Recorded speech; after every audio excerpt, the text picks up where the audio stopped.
It's like $14. Oh, we going live.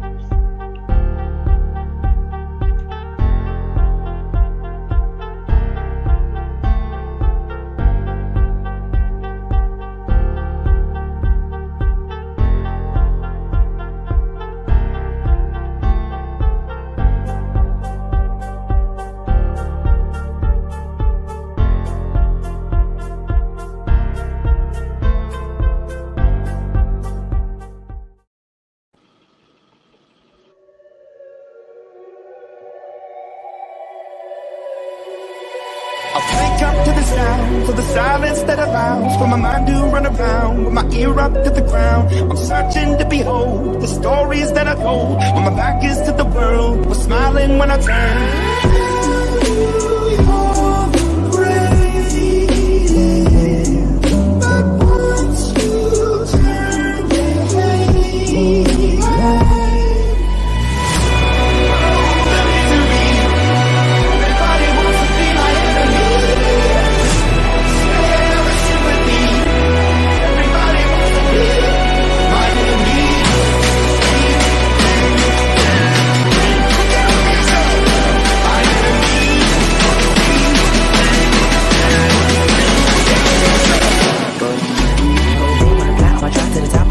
thinking out the box, I'm an astronaut. I'm blasted off the planet, rock that caused catastrophe. And it matters more because I had it. Now I had a part of my wreaking havoc on an opposition. Kinda shocking, they want a static with position. I'm automatic, quarterback, I ain't talking shit.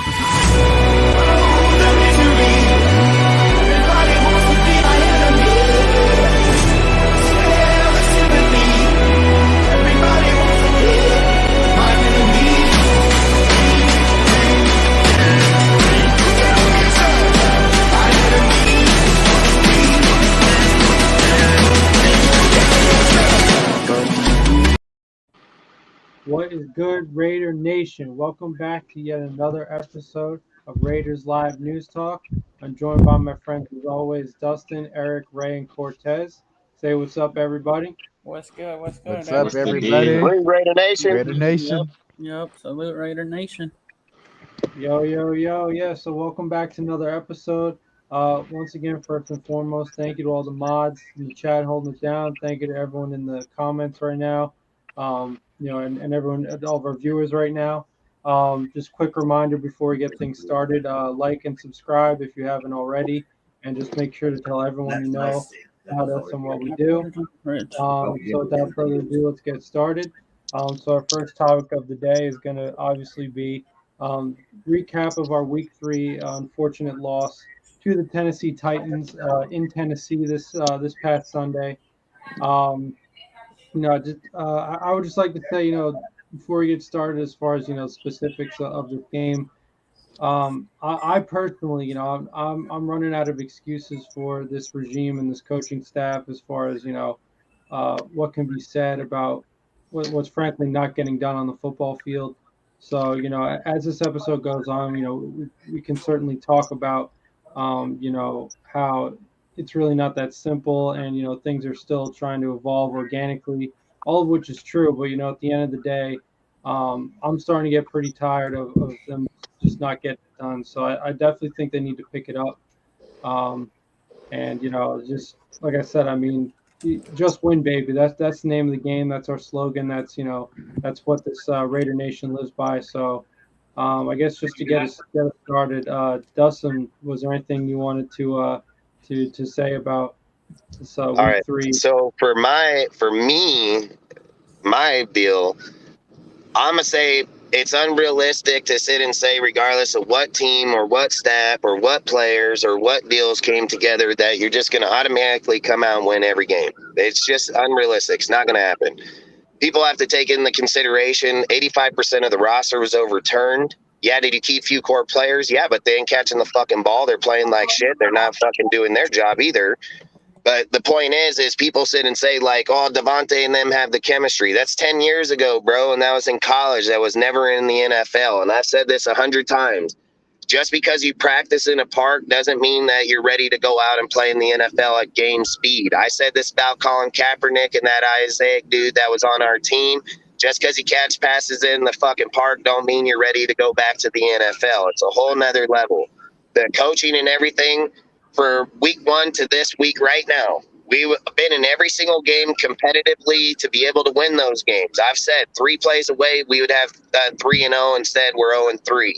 There's play calling that I see on Josh's side that, yeah, he should have been more aggressive in the red zone for sure. I would have went for it 4 downs. I don't care if I turn the ball over on the 2-yard line, because I've said this. I would rather force a team to go 98 yards back downfield than kick a field goal and put them on the 25-yard mark and go 25 yards. So, and another thing that we were talking about backstage is that I believe that Bill Belichick was the one that made those big crucial calls in there, regardless of what it was, to go or to kick or whatever it may be. Josh, I feel like he's just hasn't been put in that deal long enough. I mean, what do we sit and say about this week? Waller don't catch the ball and Cole drops it.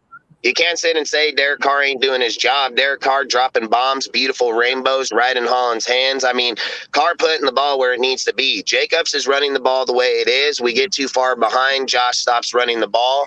I say maybe if it was up to me, I would air raid this offense. Like, if it was up to me, I would just go to air raid and say, hey, listen, Derek Carr, you got full damn grip of this show when we start throwing the ball down, then start rushing the ball in the second half, game manage the clock. I mean, Derek Carr has shown that when the team is on the receiving side, he's getting the ball downfield 30, 40, 50 yards, so he's making the plays.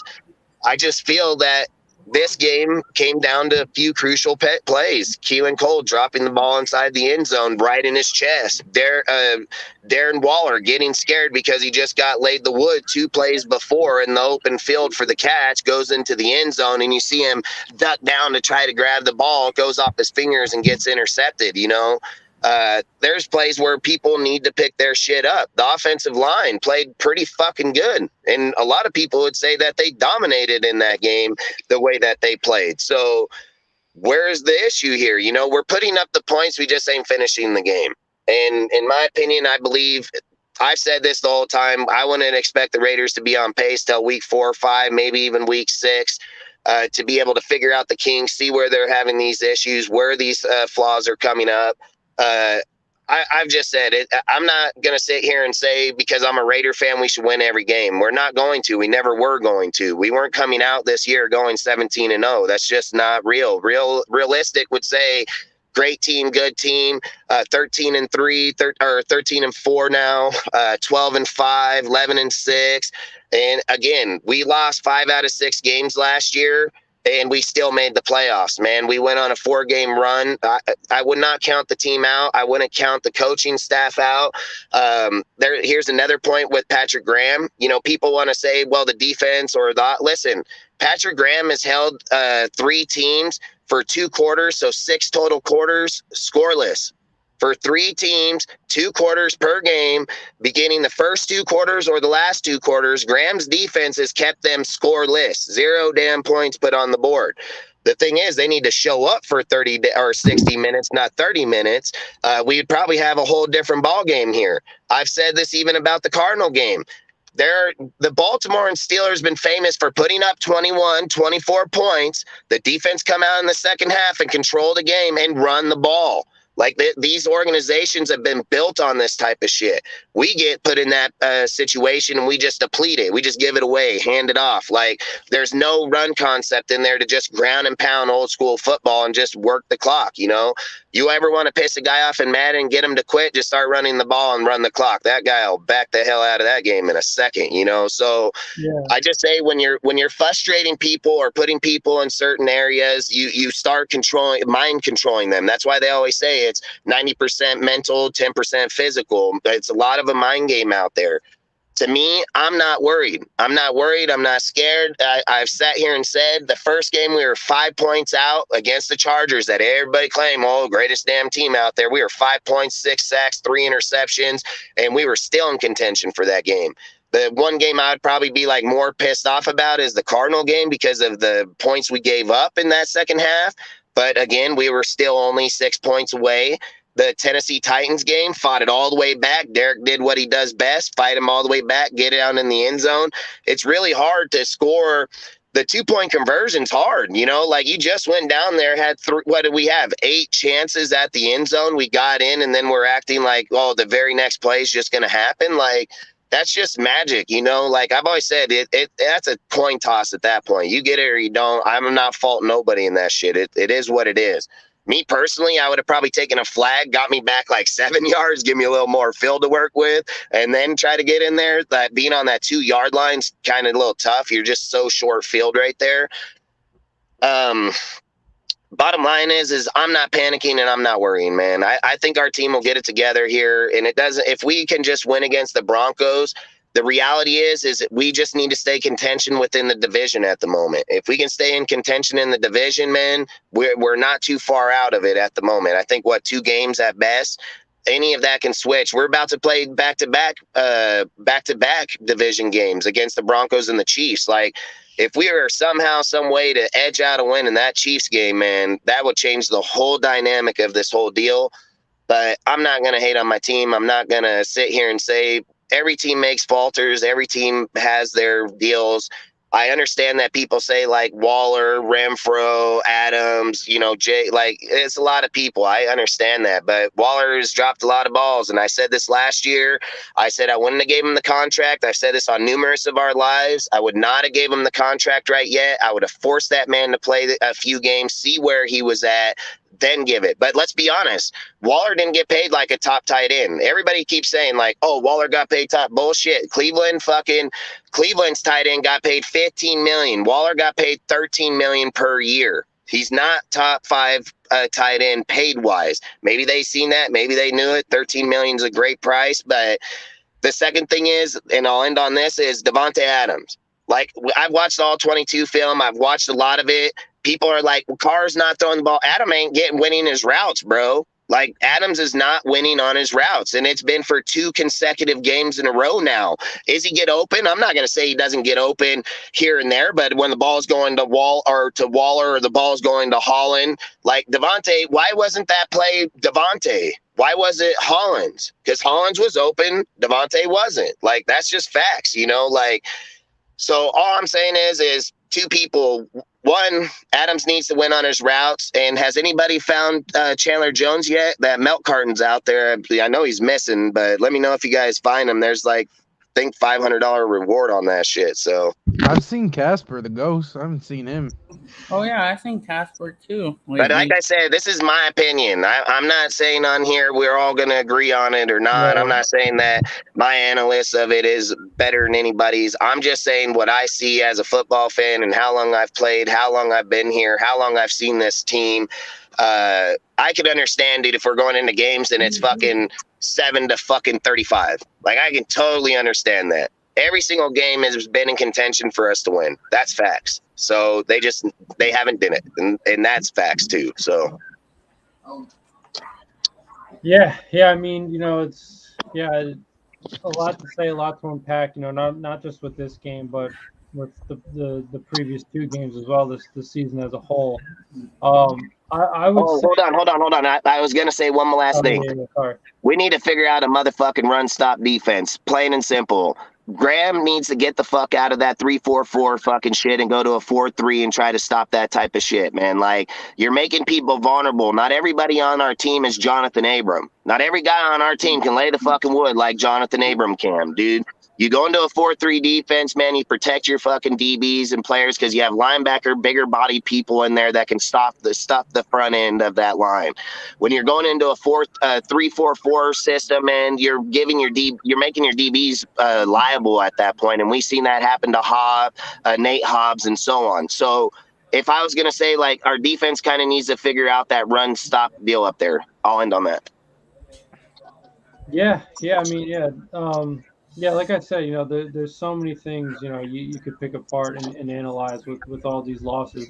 You know, not just defense, offense, you know, and so many things within both those sides of the ball.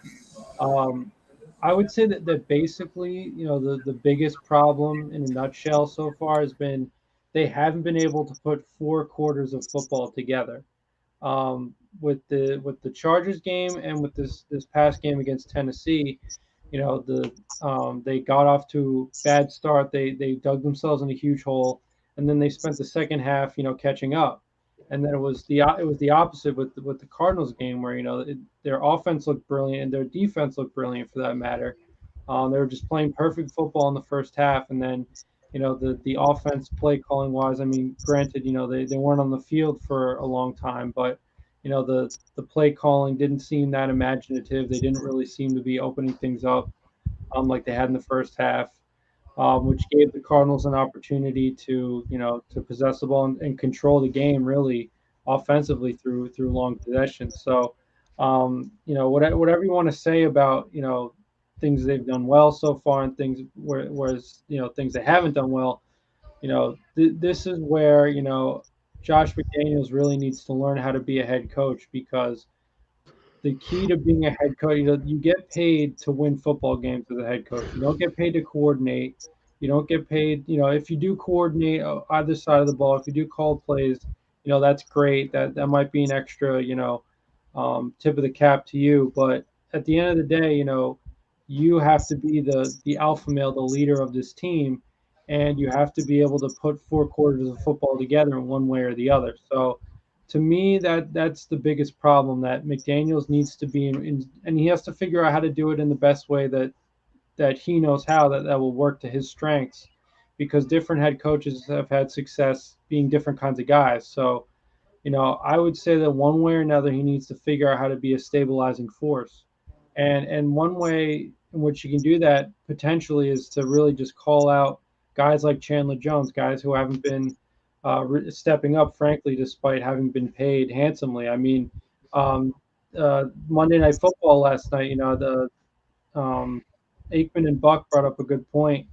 about how Kenny Galladay, who was paid a lot of money, granted by the previous regime, so there's nothing the current regime could do about that. But they mentioned that the Giants are basically making a guy like Kenny Galladay earn the reps. They're giving him certain opportunities, but because Galladay hasn't really earned it yet, he's not getting the playing time, and so I think that the Raiders need to have an approach like that towards Chandler Jones in particular. He's definitely the number one offender in that category, and especially with a guy like Malcolm Kuntz, I think we definitely need to give him more of a look. For no other reason than to just put pressure on Chandler Jones because he's not cutting it. And for the money he's making, it's basically like a huge waste of money. It's a huge hole in our cap situation right now to have one player eating up all that money and not executing. So like I said, I mean, McDaniels needs to learn how to make this team play four quarters of good football in one way or the other. Eric, was there anything you wanted to add?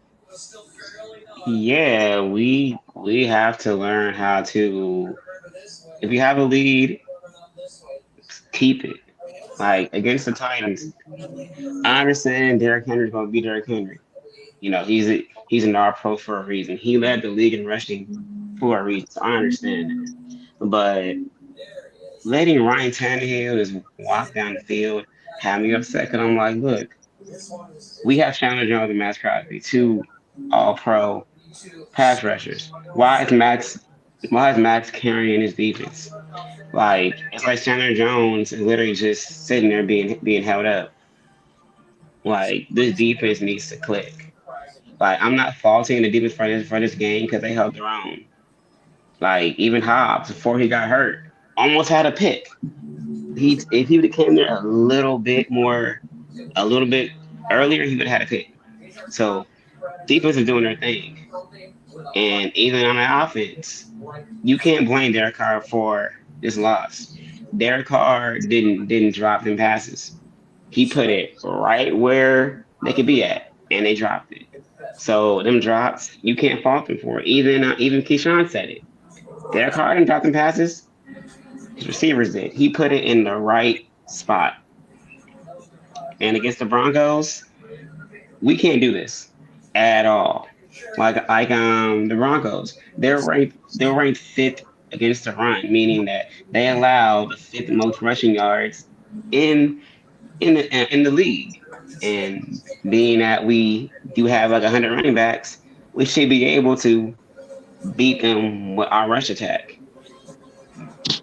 It should be simple. Hand the ball off to Josh, and then air it out to Devontae and Waller. We need a beat. But these mistakes gotta be fixed. Am I in panic mode? No, not really, because it's still early. Like people already saying tank for CJ, tank for Caleb, tank for Hooker. Like, no, no, no, no, no, no, no, no, no, no, no, no, no. That's not happening. No. Do you really seriously think that this team is going to just tank the whole season just to possibly land a top quarterback? No, we're not the Jaguars. Okay, we don't tank. Okay, we're not the Giants. We don't tank. Okay, but I'd rather us lose every game by 2 than us just give up. And that's one thing we don't do. Give up. Straight facts. We That's don't Straight straight give up. facts. facts. Yeah, Straight We don't. facts. We don't give. We don't give up. Like even if we're losing, we're gonna fight till the last whistle is blown. And we can finish the games like this. I have no problem with us going on a good win streak. Because 0-3, sure, we're at the bottom of the West for right now. But you got to keep in mind the Chiefs play the Bucks. We play the Broncos, and the Chargers play the Texans, which they already lost to last year. And being that they already have injuries as well, I can see the Texans taking that game. Like Davis Mills, you can't sleep on him. Like he's a pretty decent quarterback, and they have a nice core over there. Brandon Cooks, Pierce, Burkhead, Stingley on defense. They have a nice little core over there. So they might just upset them. The Bucks might beat the Chiefs, and if we could at least win against the Broncos, that would make us look a little better in the rankings. But there's no panic mode. The season's not over. Carr's not being traded to some team for a number 1 pick. No, Carr's here They for a said reason. I seen someone post some shit about Carr being traded to Baltimore for Lamar Jackson. Oh yeah, Dude, I I'm seen that dead. same shit too. Yeah, It's I'm stupid. dead, bro. I'm It's dead. delusional So shit, bro. stay off the weed for real. Because why? Even though Lamar can get the bag, why? Why? If anything, if they were to hypothetically trade Carr, quote unquote, hypothetically, can I say the Giants? Because I know that's a team that's gonna tank. Because Daniel Jones is not the answer. Don't be fooled by what you seen on last night against the Cowboys. That boy struggled. Okay, but no, Carr ain't going nowhere until McDaniels and Ziegler decide that look, it's over. Until we hear out of his mouth or out of their mouth that Carr is done, he's gonna be our quarterback, whether fans like it or not. And guess what? He's been here for 9 years for a reason. If he was so bad, they would have been got rid of him. And here's another thing. In the presser, Josh is sticking up for Derek and putting Adams and Waller and all them underneath them, like straight up. So if Yep. people think that they're just gonna ship out Carr, they're crazy. They're hella crazy, bro. They're out Because their Josh, mind. and not only that, I'm willing to bet anything. Because here's another thing. People were saying about that Derek needs to run more. Derek needs to get. What did Josh come out and say? I don't want my quarterback running. I want him in that cocoon. I want him throwing down the field. He's like, you'll be one damn play away from your quarterback being out by running him like that. He don't want him to run, dude. And even like in those plays, like I believe he should run. I'm not saying that he shouldn't. I'm just saying like that's how they're looking at Carr. Like he isn't just some slouch ass quarterback. They don't want him to get harmed. They don't want him hurt. They want him to Or stay in the pocket, fumble. get rid of the ball. Like they'd That rather part. see him throw it and get rid of it than to fucking run it. Or fumble, yeah. Or fumble. Or fumble. Facts. But yes, I'm gonna say it again. If Carr was so horrible, if he wasn't the man, then why did we trade him for Deshaun Watson? Why did we trade him for Sierra's husband? Why didn't we take Kyler at 4 or better? If he was so bad, why didn't we take Davis Mills instead of Ruggs in that draft? Because there's nobody that can replace And if he's so bad, that why right is he now. the ninth best passing quarterback in the league right now, being sacked fucking 7 times, 4 picks, 6 touchdowns, 853 fucking yards? Like, come on. Me and Ray were just talking about the bottom 5 quarterbacks. Go look at Justin Fields, got 297 fucking yards in 3 games. That guy is trash, bro. Like, how do you got 100 yards per fucking game at a quarterback? Like, that's crazy. But I will give them one thing. They do got to win and we don't. And it's all good, though, because guess what? When Carr turns this season around, the haters like Stephen A. Smith will be backpedaling. So just hold on. This season will be turned around, and all the little negative talk about Carr and the team will be changed dramatically, especially from people on First Take and also from Mr. Dan Orozco himself, a man that knows nothing about winning, except you're right, because he's the reason why they got Megatron. So he knows about winning. He got Megatron. Yeah, because he was on that 0-16 Lions team. Bats. So he knows about winning because of them they got Megatron. But that's all I got to say. Yeah, I mean, I don't know. As far as the reporters go, you know, I mean, they're going to do what they're going to do. You know, not really much you can do or say about them. You know, if they have an opinion and they're married to it, then you know there's nothing that's going to divorce them from that opinion. But yeah, you know, I mean, like I said, you know, this is something I want to ask Raider fans. Is the thing is that do you really only a fan of the Raiders if you come out and start out 0-3, 0-4? Like, you're really only a fan if the team goes that way? Like, last time I checked, the fan is a fucking fan of the team no matter win or lose. And I understand the criticism of a deal, but to just sit and say that you give up on your team in 3 games, that's a delusional ass fan, in my opinion. Like, you got to trust the process. Look at Gruden. I think Gruden, he only won 3 or 4 games in the first damn season. You know, like, and then he only got better and better and better every time. Like, to just sit here and think like you're going to come out and win every game, man. Like, I can't believe it. And like you said, they're like, tank. Why would you tank? You have a core that can win. Like, that's insane, dude. Straight facts. Right. Yeah. And then that's a good point. I mean, even, if you wanted to get rid of Carr, it wouldn't make any sense because of where they are financially, having committed to a bunch of these players, not only that they've already had, but that they brought in. It's really a win now or a 3 to 5, 4 or 5 window year window to try and go and, really go far and maybe win the Super Bowl. So, tanking even for a quarterback, with any quarterback, even the best of all time, to draft one and to have one develop, it takes time, which is going to cut into, And here's another realistic stat. Let's be honest. How many quarterbacks that come from college over the last 10 years that have been the top fucking draft pick that have fell flat on their fucking face and not even in the NFL right now? So that's what we want to do, right? I thought me as a fan that I've always been in football, that quarterback stats on touchdowns, yardage, and interceptions is the stat. If that's the stat, why are we hating on a guy that's the 8th best in the NFL? It makes zero sense to me, man. Like, what the hell stat are we looking at then? Like, what stat validates the quarterback position? When do we start looking at other stats for defensive play, not getting the fucking deal? They say, like, oh, the defense was on the field the whole second half. Good. The offense was on the field the whole first half. So it's okay for one, but it ain't okay for the other. Like, what fucking stat are we judging these fucking players on, dude? Like, that's what I'm trying to understand. If we want to trash that our quarterback ain't good, but he's in the top 10 and because of a play call or because of this or that, Derek Carr's in to win every single time. Yeah. He's got 24 fourth quarter comebacks, the most of any person in that besides what I think Stafford. But he's got those. I think he has more. And he's got them in fucking underdog situations. Like, I'm not concepting why everybody putting him.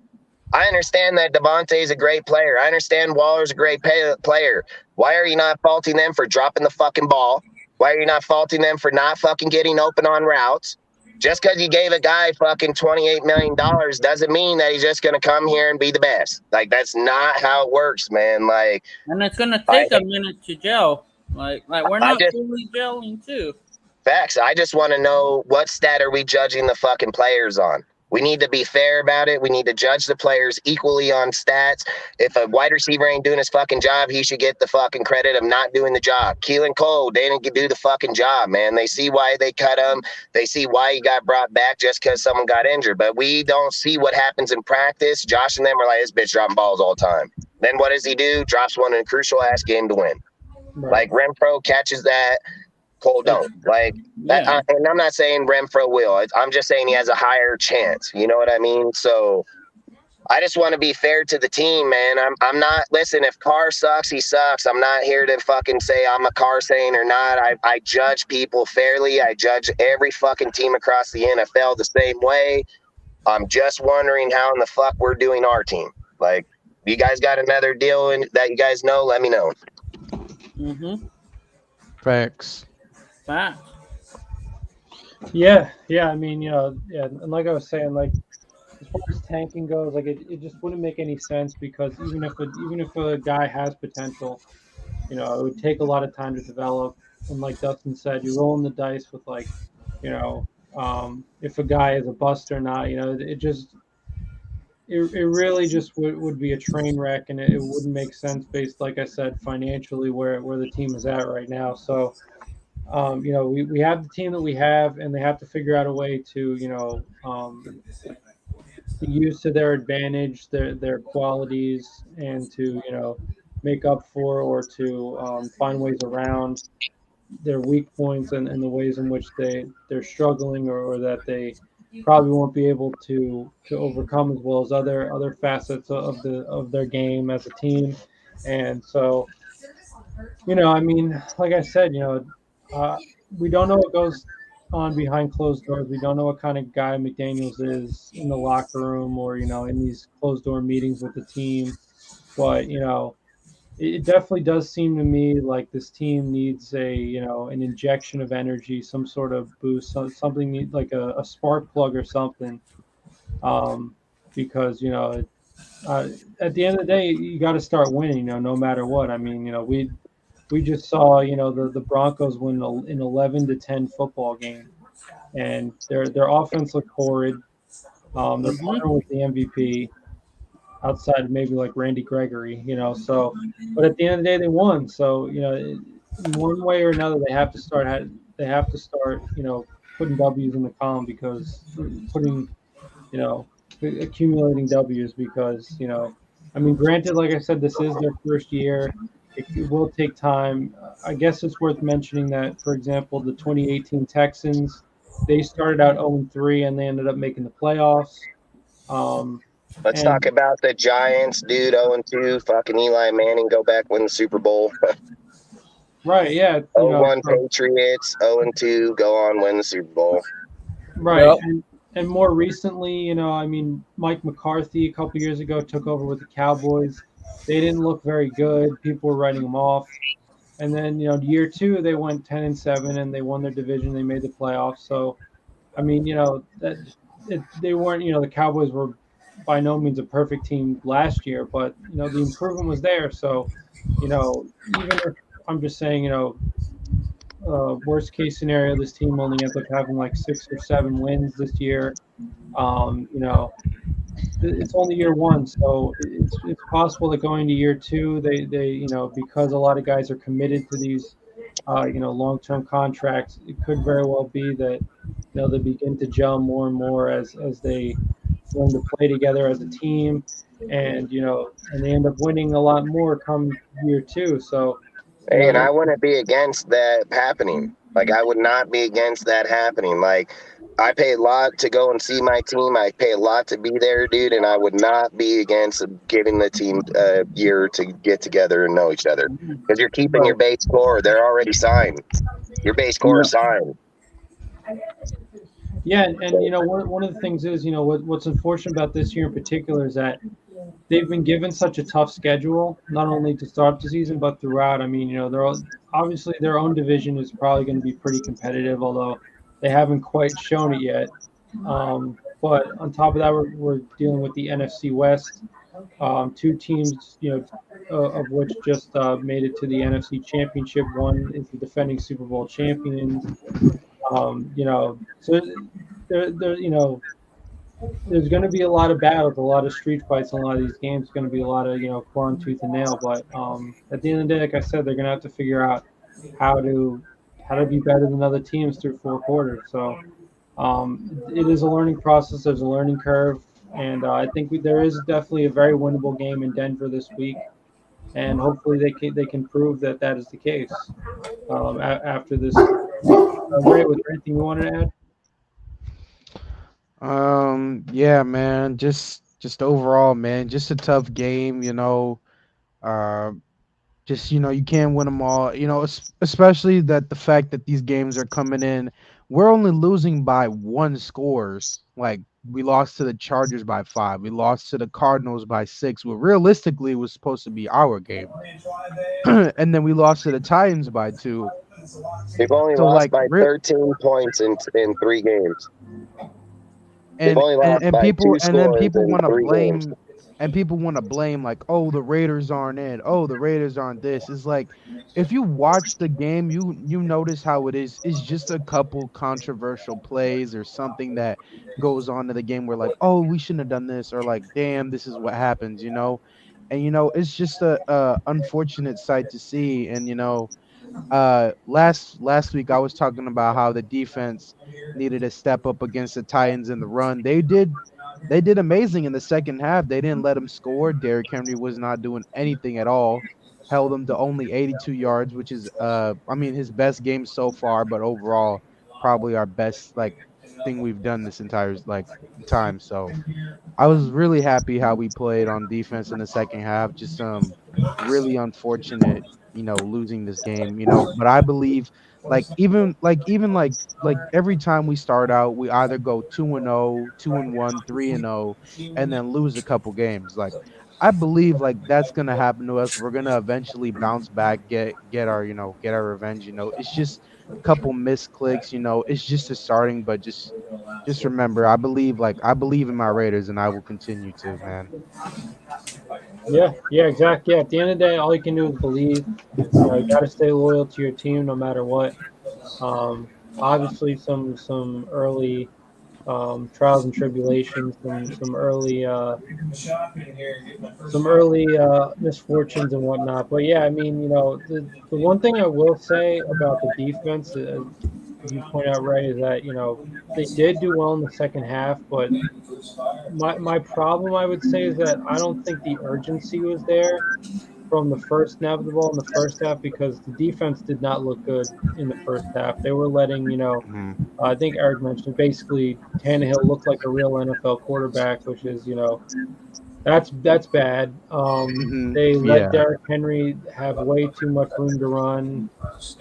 The offensive line, without Taylor Lewan, who's arguably their best offensive lineman, injured, they let the offensive line push him around. Maybe part of that, as Dustin pointed out, is they're going with the 3-4 base a lot. So Yeah. the 4-3 is a lot more conducive to being able to stop the run.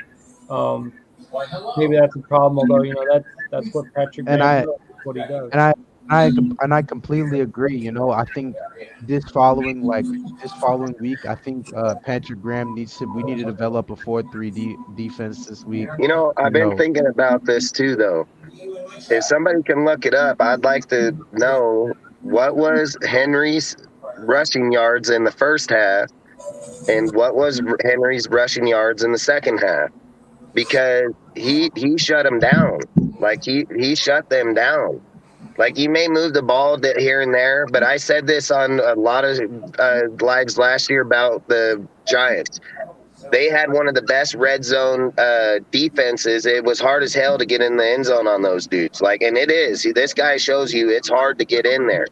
But I might think the 4-3 to me was the better way, but he was still running the 3-4 in the second half.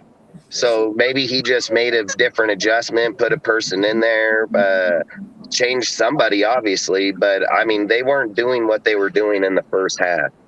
And that's all I say. I agree, we should go to a 4-3 in those situations.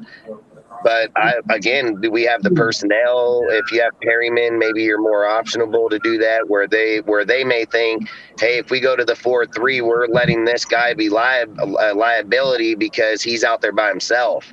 Where you're in the 3-4, he's like, okay, if this guy don't get it, that guy will. Like that's how they're looking at that. So that's a very dangerous game when I'm looking at like the team like everybody should be a superstar when the reality of it is he's like, hey man, we can't go to that formation because this guy it'll be a touchdown. That's probably how he's looking at it. Where he's like in the 3-4, even if he gets past him, you still got the safety over the top or something, because a lot of those 4-3 schemes, you're going to drop a guy, play him in zone, you're going to push him in the middle, like you designate that dude to that one section. 3-4 is like you're more free roaming in the backfield in a bigger partial. So I don't know. I would just like to know the yardage. That would probably determine a lot. I think he had like somewhere around like maybe like 50, and then at the second half he had like 19. That's a massive difference when you're looking at a guy like that. And he had the ball like 20 plus times. You see, like, so he makes the. I said this when we started the live. We need to play 60 minutes, not 30 minutes in defense. That's the bottom fucking line. Because I said it right away. I'm like, we need to get better at the D line. We need a rush stopper. Fucking you stop one of the best, dude, to nothing by doing whatever change you did. Like. We just definitely need to like adjust quicker, because when we come out in half and then we start doing this, how come we couldn't do this in the first quarter? Right. We could have got a couple stops. And let's look at this too. It like people say like Josh's play calling's bad, right? But how? Let's be honest. If Waller catches that touchdown, we're ahead in that game. Yeah. And if Keenan Cole catches the ball or Waller catches the fucking ball, we're most definitely ahead in that game.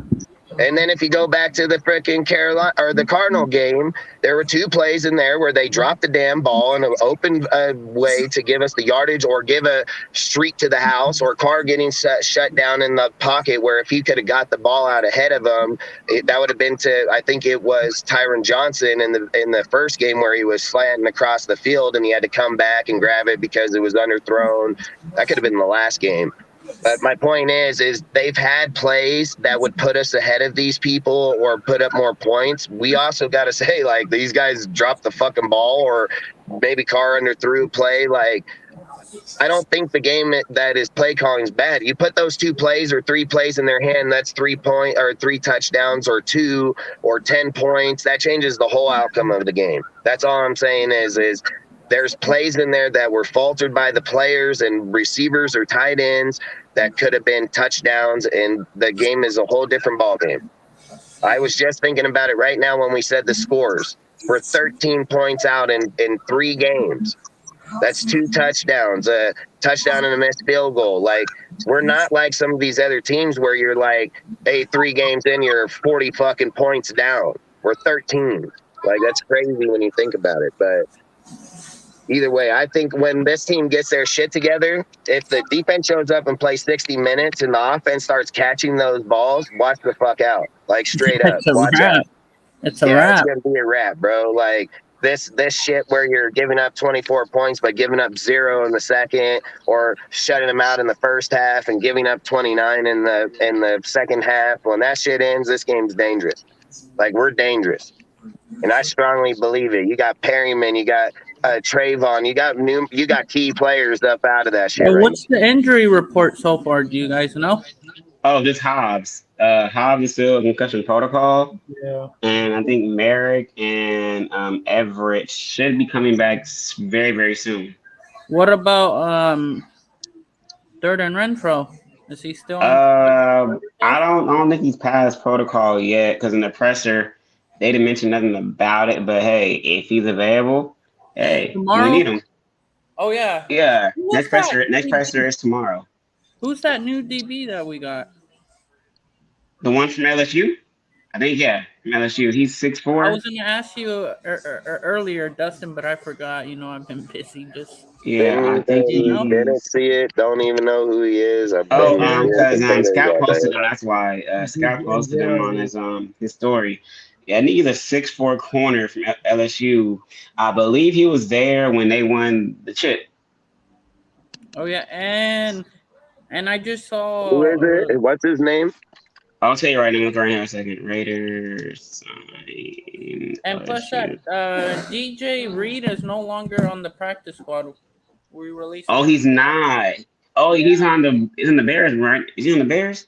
No, we just released him today from our practice squad and picked Oh, up okay. Everett Who? Darren as a DB. What's Yeah, his name? that's what I'm talking about. What's What's his his name? name? Oh, I'm trying to look right here real Darren quick. Evans. yeah, Darren Evans. He's not a Yeah, bad go Darren player. Evans. That's actually he's not a bad player, and I I know think he that we was. I know that we waived Gidry. Was he That there was when? a couple of Was he there when Burrows was there? Let me maybe. believe. Let me look real quick. Darren Evans. Let's see. Pro Football Reference. Pro Football Reference. Pro Football Reference. So Hey, Somebody phone ringing. Oh, look, my bad. I know it's somebody else. You know, Darren Evans. Why they give me the running back? I'm talking about the DB. Let me see here. Go to the Giants. So he played for the Giants last year, 2020. Let's see, Darren Evans. Did this one even got a profile? There we go, Darren Evans, LSU. There we go. Yeah, So and, let's and see. okay. One second for it to Yeah, then load. So let's see here, there's Darren Evans, speculation. 6'3". Oh, ooh, 6'3". 6'3". Went to Nichols, rival school. You get a pass now because you with us. Okay. 6'3", 174. So he a big one. Big boy. It's a big And look boy. at his stats. We got his stats real quick. Let me see. How Career big is your stats. guys' linebacker, Eric, for USC? 6'6"? Is he 6'6"? Yeah, Oh yeah, there was a linebacker at USC. It was like six Gentry or six. something. Yeah. So Dang. let's see right here. So he in his 2 years at LSU, he totals 25 solo tackles, 8 assisted, no sacks, 4 pass deflections. What So about that's a INTs? None. none. I mean, I'm assuming he played due to injury. Yeah, it says so. Let's see here. So he transferred. Okay, played at Nichols, which is down there in Louisiana. Um, then let's see. What's full bio? So he basically did 3 years at Nichols, and then his 2 years at LSU. So I'm gonna go to Nichols real quick. I'm gonna see his stats at Nichols. Let me see. So at Nichols, he played at corner. He made all Southland. Yeah, this name looks familiar. So let's see here. He won Player of the Year. Two reception, 54, quarter to tackle, a pick six. Okay.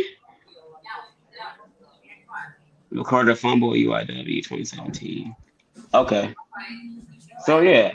So he's been around a little bit, but if you are 6'3", 170, and you're doing this, oh yeah, we need you in that Welcome, backfield. We need you in that backfield. welcome to the team, man.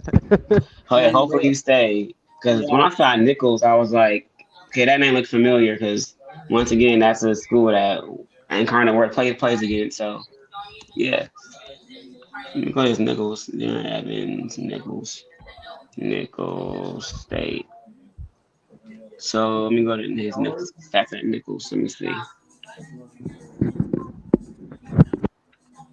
So yeah, he's a legit 6'3", 6'3", 180. He was tied in fifth in for FCS and pass breakers of 15. He got one INT, 47 tackles, 33, and he finished fifth in tackles for loss. Okay, I can dig it. Oh yeah, so yeah, and I also read that because they cut that safety, J.R. Reed, that could be a sign that Merrick is coming back and that he's healthy, which is a good sign. Um, Very good although sign. I personally love the way Duron Harmon's been playing. I mean, he's been coming up with some really big plays. Really, like honestly, like putting the offense in a position to win games, not only against the Cardinals, but I mean, against the Titans with that interception that he had. Set him up perfectly. Of course, the offense didn't execute, but I mean, at least at least it's good to know we have options. I mean, if Mary, were to go down again, God forbid, Duron Harmon could just be plugged right back in. Ron Harmon, dude, has got to be the steal of the fucking free agency. I mean, this dude is just showing up all the time, bro. Like, I Oh just think yeah, like he man. is a great pick, like an addition for us by far. Like, I like Hey, the guy a lot, hey, man. what? He's a nice hard hitting safety, and he got an interception last week. Just Yeah. Hey, he's hey, solid. hey, what do you guys think about my boy Theo Mumford so far? He's okay. He only gave up 1 sack in that game. Huh? Did he I did he was confused outstab with the Illuminor?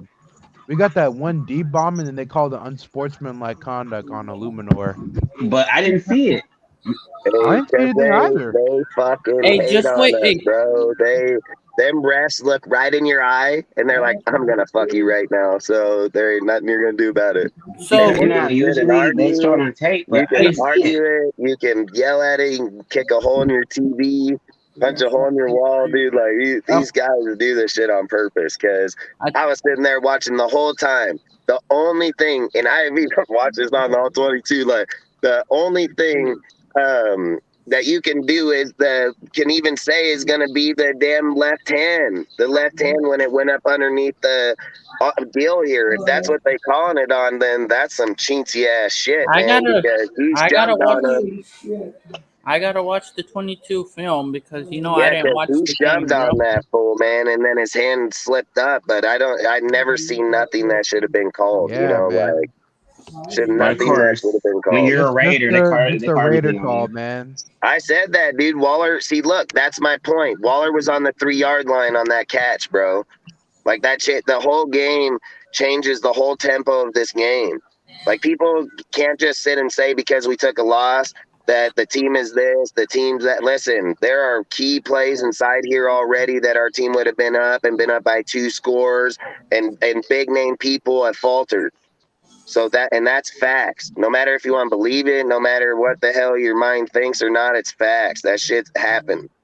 So I'm just saying, like, multiple times they find a way to take the points off and then force us to get back again, and it doesn't work, dude. And Yeah. like I said, we're a play away from being 3 plays away from being 3-0, man. Like there's plays we could have done better at. And the only reason that we're sitting here faltering a dude because we're saying like, well, the way he's calling this play, dude, the guy got a call fucking 35 fucking plays going downfield. His plays got him down there. His plays work to get there. They take him off. They fall. They don't catch him. They don't get him. Like then he's got Facts. to come up with another fucking type of deal. Okay, they're not catching deep. Let me put him underneath. Let me try to get him open here. Like he's trying to put him in the scenarios. People don't want to see that because they too damn blind to the damn game. But that's what's happening. He says, "Waller, you big name. We're gonna put you down here. It's 1-on-1." He should have just jumped the fuck up and caught the ball. Like players in those in positions, why are you one-handing that shit? Like why did you one-hand that shit? He could have put both fucking hands up. He could have hopped up, just run along, hopped in the deal like that. That plays a whole different play. I'm like I say, our team in certain plays, this team would be a whole different deal right now, and that's all I'm saying. Facts. Right. Yeah. Yeah. Exactly. I mean, at the end of the day, it's a game of inches. It's just the ball bounces your way, or if the call doesn't go your way, that can affect the entire game. It just hasn't gone their way in that respect, and in a lot of close game situations. I mean, like you said, Dustin, that pretty much every one of these games has come down to like a play or two, or just a couple of points. I mean, 13 points over 3 games. So, they're right on the precipice of of winning a game. And I will add that these three teams that they've played so far finished the season last year over 500. So, I mean, the competition has still been relatively, fierce. They haven't really had a cakewalk of a game. You know, and I'm not even prepared to say that, moving forward, the Jaguars are going to be a cakewalk of a game. Hell Their no. team is pretty Dudes are good. gonna be tough, So, bro. They're gonna be yeah, tough. they could be for real. I mean, it's probably a little too early to conclude that, but right now, I mean, it's not looking like they're going to roll over and just Dude, they really. outscored their opponents by a massive amount, dude. Like they're not just beating them, they're whooping them. Like Yeah, that's the thing. Like, and you're right. I agree. I've always said like it's a small sample size, but fuck if they ain't doing it. Like Baker right. ain't doing it, Trevor Lawrence doing it. Like, People were talking on that like Christian fuck Kirk it. contract. He's showing out. Yeah, Dude, he I'm is. telling. Hey, he had a 98% catch rate, dude. Like that's why they went and got that fool and gave him. Like I feel like that Peterson was smart on the players when you go back and look at the statistics of the players of what they did. Like he got catchers. Zay Jones, dude, caught big plays and big moments in the game, dude. He ain't looking at the dude to go out there and play it like crazy. And look, he is. He fucking had like 8 for 95 the other day. Like Zay's doing his shit now. Like that's the Yeah, thing, dude. Like people are forgetting like Derek gelled with these dudes for years. Like we may look at the names and say like, oh man, that guy, but these were the dudes he played with, and now he has to switch the whole damn thing up. Like it's got to speak massive volume on Derek Carr's behalf that is it just coincidence that a receiver comes here new every year and this guy goes and balls the fuck out. He had more receiving yards. That was his best game ever in the whole NFL.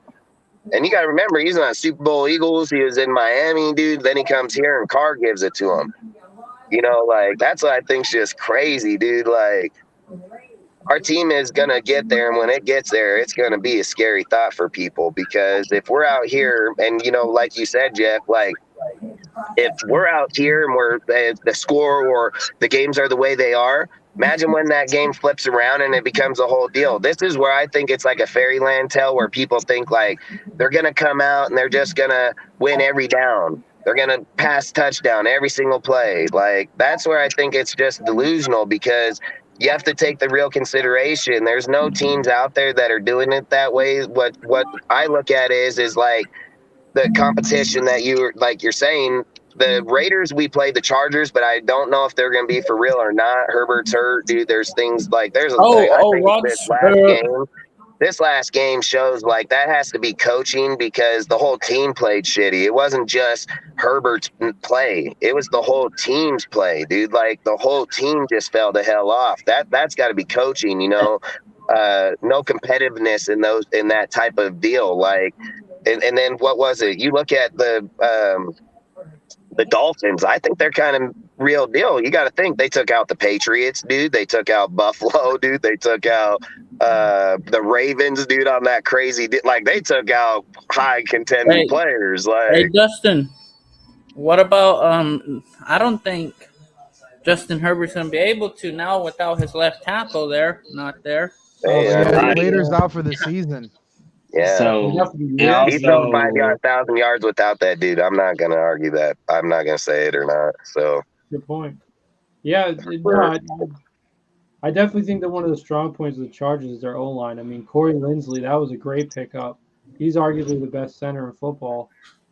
So yeah, it's a team sport. I mean, the yardage that Herbert was able to accumulate in the year he had, at least statistically, probably could be, credited largely to their O line or his O line. So yeah, I mean and that's the scary thing with the Jaguars, is that like, I mean, I know Herbert has been dealing with that rib injury.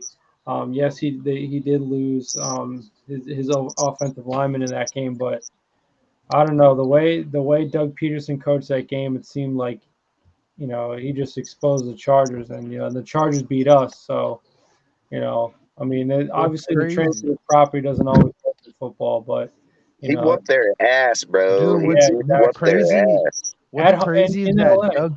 What's crazy is that Doug Peterson has only coached 3 NFL games for the Jaguars and has already had more wins than Urban Meyer. Well, he's tied. Say I think he's Ah, or tied right tied now. with him. So yeah, for fifth all time in Jaguars history. I love that stat.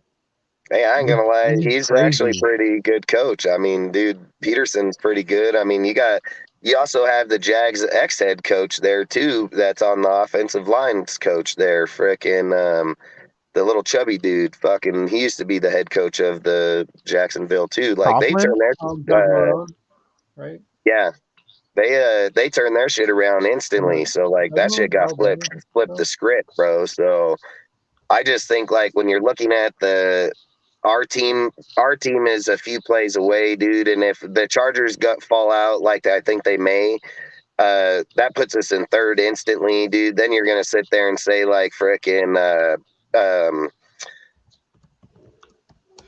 the Chiefs are gonna be tough, like they're always are, because it's a tough fucking team. I mean, that's just facts, dude. And then the Broncos is gonna be this. I mean, dude, I don't see how we can be like the Broncos. The defense playing good, like Gregory and Chubbs. They're already 9 damn sacks. They got 9 sacks together in 3 games. So I mean that's pretty damn good. But I don't have any faith in their offense. I don't have any faith in Russ. I mean the way he's been playing been like shit. So I mean I'm not even worried about that game. What game? The the Bronco Broncos. game. The donkeys. You know, it's funny you Broncos are say that. sorry, It's bro. funny you say that because Stephen A. Smith is still praising him. Now, him and Mean are still praising them, these guys like they're about to come in and dominate. Russ played horrible for 3 games, but you don't know why? Because it's Russell Wilson. He gets a Right. pass. He gets a The worst pass. looking 2-1 team in the whole NFL. But okay. Yeah. Yes, Yeah. like now, I think Jeff put it on the Discord. 9 points of offense. Let's ride. Yeah. If that would have been Derek Carr, they would have. Oh my lord, you would have Yeah. seen Threw so his, many memes. they would Dude, have they just would have thrown him hung under him, the. outcasted him, crucified him, threw frickin' fire on him, spit on him all the way out the stadium. Man, Oh Stephen A shit. would just be straight. Oh But it's man, funny you say that because not he's even a go there. Steeler fan. He needs to worry about Mr. I'll Trubisky. do it real He needs to quick. worry Oh about that. God. He needs to worry about Matt his own Canada. team. Matt You know what's Canada. scary is what's going to be scary is when Devontae does start getting open and start getting into those big routes out there and starts burning Mm-hmm. because if Carr looks down the field and says Devontae 2, Holland 1, and he's already got him beat, he's going Holland every time. Like, and that's smart. That's smart because he's already got the player beat.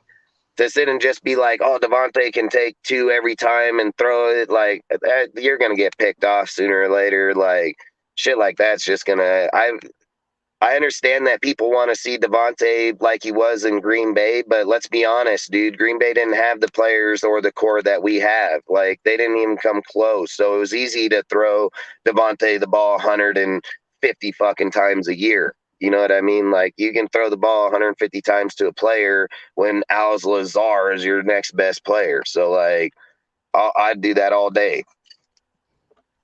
Over here, you're like every damn guy, Holland, Adams, Renfro, Waller, shit. I bet Rodgers only dreams to have that. So Yeah. I mean, yeah. I don't know. I mean, the thing is about a guy like Aaron Rodgers is that guy's he's pretty much a guaranteed playoff appearance. I mean, probably a guaranteed division crown just because. I mean, the other 3 teams in that division really haven't shown any kind of competence for a long time now. So, yeah, I mean, it at the same time, Rodgers, and I think this was part of the reason why Devontae left was that Rodgers is not the same quarterback in the playoffs. Like we've seen that. I mean, there are certain things you could blame on other people for their recent troubles in the playoffs and choking when they've been you know they've been a highly seeded and highly touted team in the playoffs. But yeah, as far as this game against the Broncos go, I will say I will give them credit. Nat Hackett has essentially inherited so far what Vic Fangio left, which is a good run game and a good defense. So what I'm worried about is that the Broncos could potentially with the struggles we've had against the rush for sure, is that they'll be able to control the game and uh, play good defense against us and really sort of make them play their kind of game, because it seems like their kind of game is, if you don't let the opposing offense score a lot of points, then the offense, as unproductive as it's proven to be, um, could just come in for the kill with like a late score, like a drive here and there, to win, maybe like an ugly sort of game. So that's sort of what I'm worried about looking ahead to this week 4 matchup. The Niners, for example, they have a really good rush defense.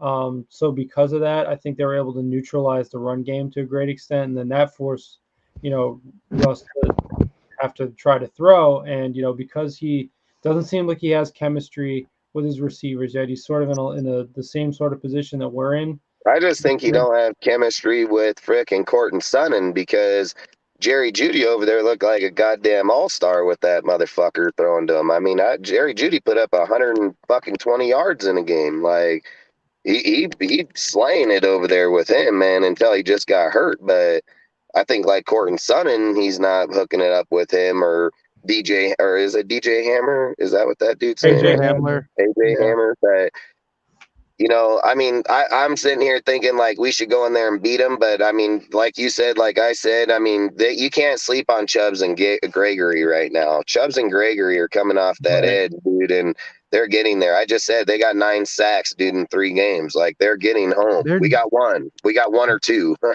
Like, straight up, like, their facts. So defense is like has been always like that guy, because like Vic Fangio, like his defense has always been really solid Yeah. with the fire. Broncos every I wanted time. It's him been over Graham. I've said it 100 times. I wanted Oh, Van yeah. Gil over Graham all day. Like, that guy is great defense, dude. Like, great. So, but it is what it is. I mean, like I said, we can't sleep on Graham's either. He's held 6 scoreless quarters so far in 3 games. So Mhm. I'm good with that. I'll take that.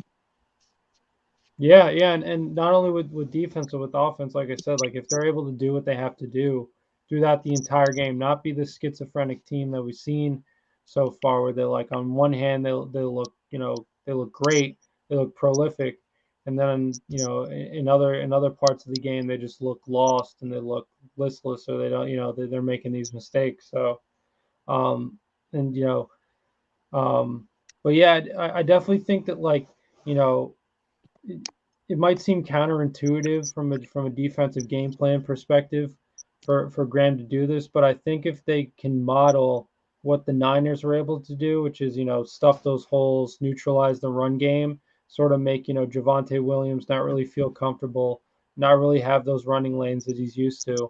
They're gonna force Russ to throw, and I think organically, to be fair to the Broncos, that chemistry Russ is going to develop with his receivers, but it's still in that fledgling sort of period for him and his receivers, where if you force them to throw a lot, the production isn't going to be there.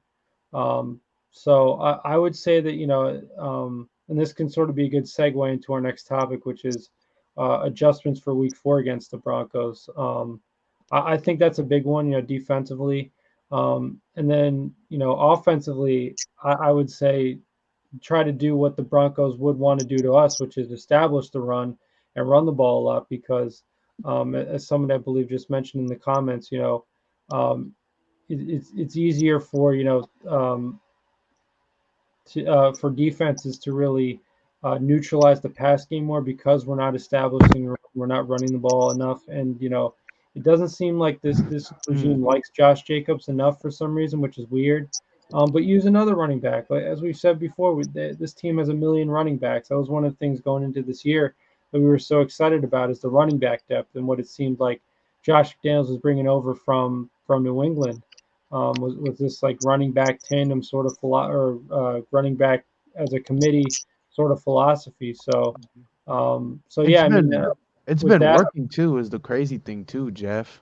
The running, like, sorry to cut you off, but I was gonna no, say, it's all good. like last year we all talked about like how Jacobs, like, he was only been averaging like what, 3.2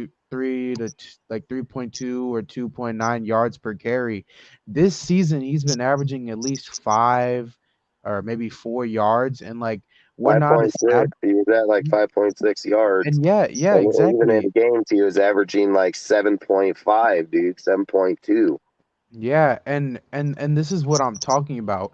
Like honestly, in my opinion, if we're noticing the run is working, why are we not sticking with it? Because Right. clearly, like the running backs, like Jacobs is not even getting over 15, or he's not even getting But over 20 carries. He's getting at but I least know 10 carries why a he game. is getting 20 carries, and he is getting 20. But I know why they're doing it. Like, do you run the ball when you're 14 points down?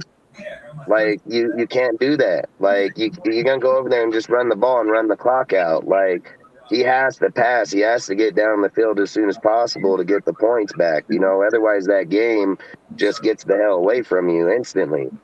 So if Yeah. you No, look I at the way understand. that Yeah, they're I running them understand. in the beginning game, they're running them in the beginning game because the score is equal or a touchdown away. It's not a get away from nobody yet. So you feed them, you keep the game in control. Once the game gets up 12, 14 fucking points, you got to kind of get out and start getting some points. So Mhm. I understand why they're doing it, but that just comes back to our team needing to be more consistent overall. Like you say, Yeah. what adjustments should we make? The adjustments are the defense needs to show up for 60 minutes. Easy said than done. Team's there, the players are there. Just show up for 60 fucking minutes. That's it. The offense, motherfuckers catch the fucking ball. Like straight up. The line looks pretty damn good. I've heard that Andre James going to come back. Parham's going to go to left guard. Mumford is going to stay at right, and Illuminor is going to stay at the right guard. So that line should be pretty damn fire. And if that line goes forward and stays in there, gives Derek continuity, it's going to be a whole different ball game in there. You see, like Derek Carr's getting like 4 or 5 seconds, and I think that kind of screws them a little bit, in my opinion, because Derek Carr was lethal at 2.2. 2.3. Now you're giving him all this time. He's like overlooking the field, but hey, he's still this week, dude. He dropped bombs. He dropped rainbows, beautiful ass passes. Like I can show 5 plays in that game where he just dropped it right in the pocket, like literally. Like I just think, like I said, our offense and we need to stay more consistent and get the fuck ahead. Quit dropping the balls. Get in the damn end zone. I agree that we should just go for it in the red zone. Like if we're in the 5 yard line, just go for it, please. Like Yeah. quit kicking fucking field goals, man. I would rather watch you go 4th and 1 and lose than fucking kick the field goal and give them back the damn ball on the 25 yard line. Just go for it, man. The game Facts. changes the whole damn outcome of the game right there if they get it. I'm gonna what? No, sorry. Um, yeah, I'm gonna disagree with you, Dustin, on the running game, because you know, so they entered the second half down 24-10. It's not a blowout. It's not a close game either, but yeah, they're playing from behind, but it's not like they're down by 14 with like 7 minutes left in the game. Josh he averaged 5.1 yards a carry, so the efficiency is there. They just didn't. It's not like it was just he was getting he was running for no gain or a loss every run. It Every was down. working, and apparently the one of the weak points of the Titans was their rush defense. So I definitely think, and I think this goes into play calling, not only with this game that we just played, but, with looking forward to future games. This is going to be a big thing. I think they're going to definitely have to start at least incorporating the run game into their offense to the point where they're at least a balanced attack, where, the passing game opens up. Because if they're going to be this efficient, as Josh has proven to be, I would argue, it's just the overall numbers aren't there because they're not giving him the ball enough. I mean, against the Titans, he only had 13 carries, which is it's really not enough, especially This is for why I think the run when it doesn't work because, and this is why if a team comes out and you're down 14 points and you're going to pass every pass, right? It's hard to tell what they're throwing so many passing plays in front of you. It's hard to tell like where they're going. If a guy comes out and he's like, okay, he's going to run one time and then he's going to pass the rest, you become predictable at that point. So I don't know. Like you said, it could be either way. They could have ran the ball. He could have got open and ran for a touchdown. Like, that's a possibility.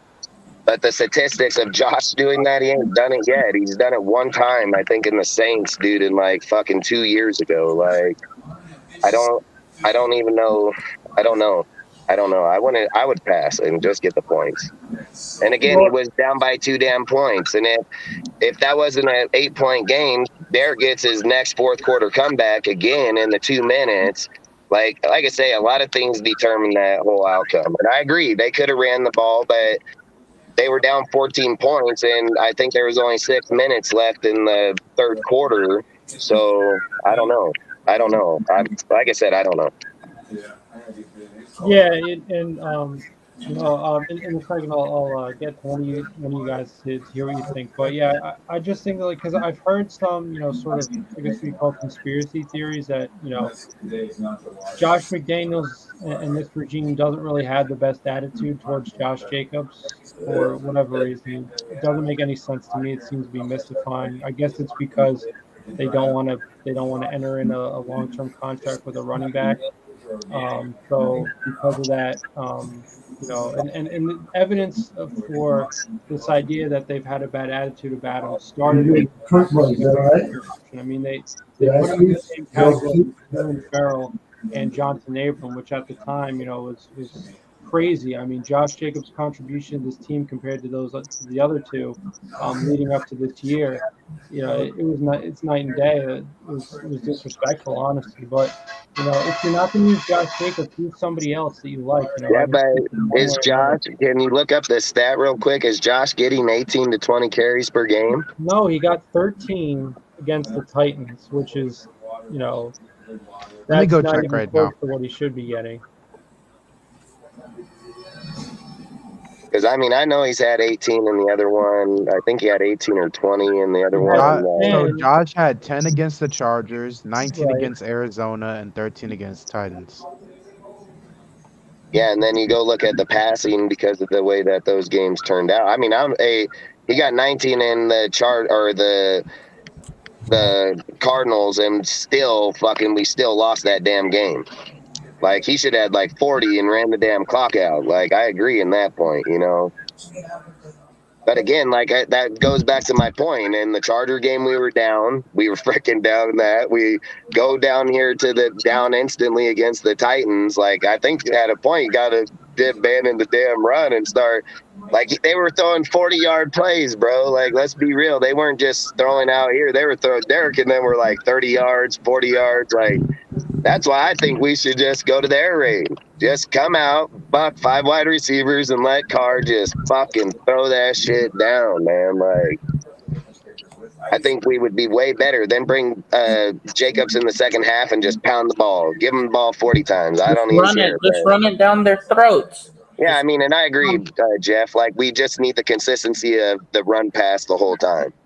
I'm not disagreeing against that, but again, my point comes back to is if Waller catches that play, another guy catches, Keelan, like that, we wouldn't even be having these conversations. That we would be ahead of the game massively.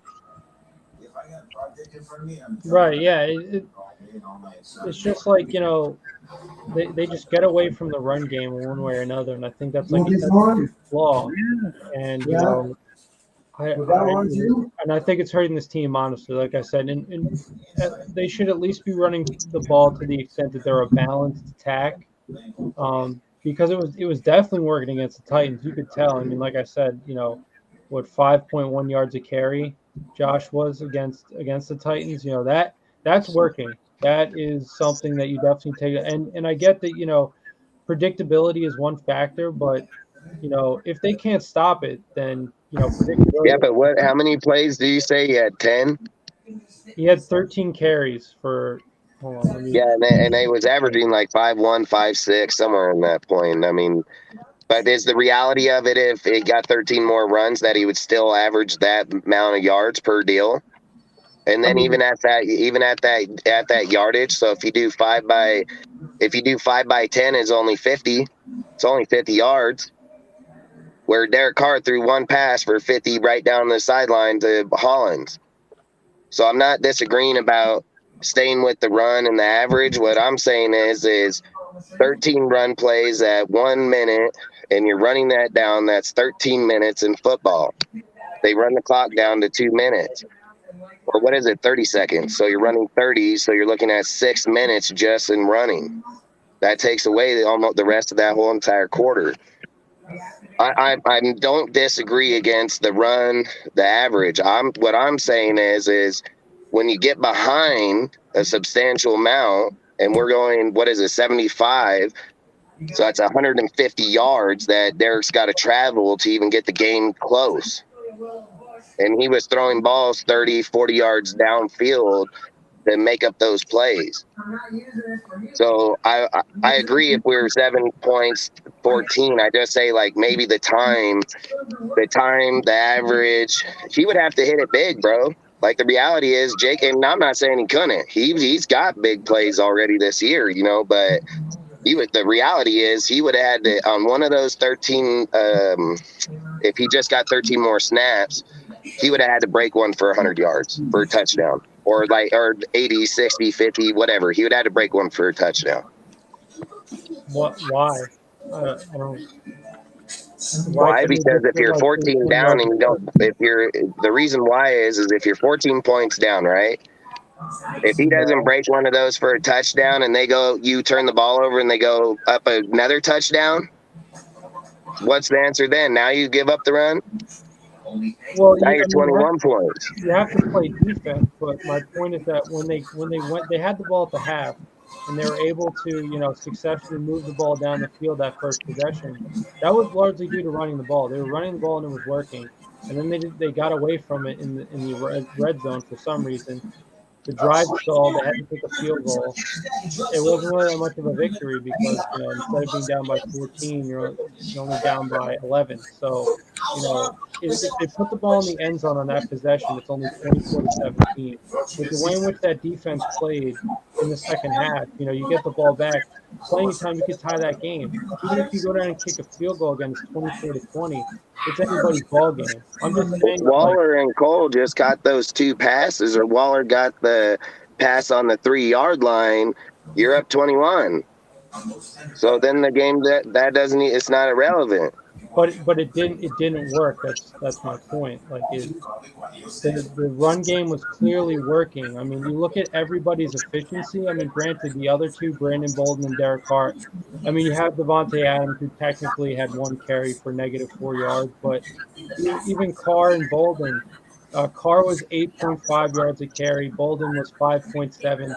I'm looking at these numbers and I'm saying like it was working. The run game was working, and they got away from it, and to me it didn't make any sense, especially when, other than like that last drive, you're down by 8.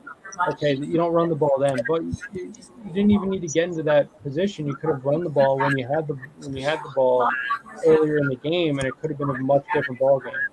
That's what I'm saying. 12 hours after a shower and applying movie, you're at 0 out of 10. No odor all day. So yeah, that's what I'm saying. Like, even if you don't like Josh Jacobs, if you don't want him to run the ball for whatever reason, use somebody else. Elevate somebody from the practice squad. You seem to like Brandon Bolden. Use Brandon Bolden. You drafted 2 running backs. They haven't seen the light of day for whatever reason.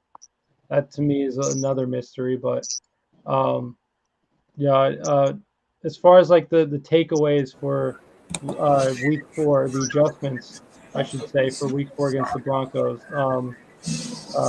Justin, do you want to add anything, or did you want to say anything about the week 4 adjustments?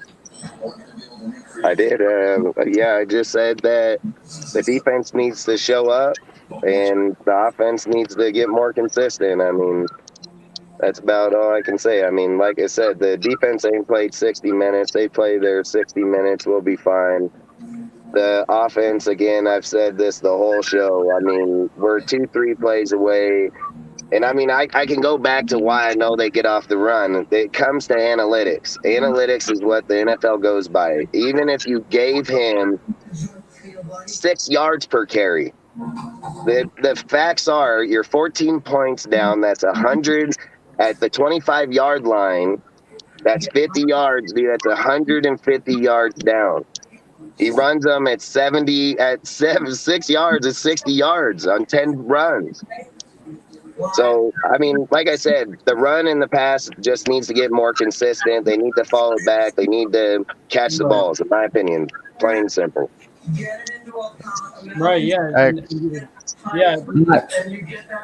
And I would say, like, at this offense's peak, they've had long possessions that have ended in touchdowns. That's a real gut punch to the other team because Yeah. if you're able to take that much time from their offense and what they want to do with the ball, if you're able to keep their quarterback and their offense off the field and end it in 7 points, that really can put you in the driver's seat, as we saw in the first half of the Cardinals game. So I think they definitely need to have a lot more, time of possession that ends in that's efficient, that ends in scoring.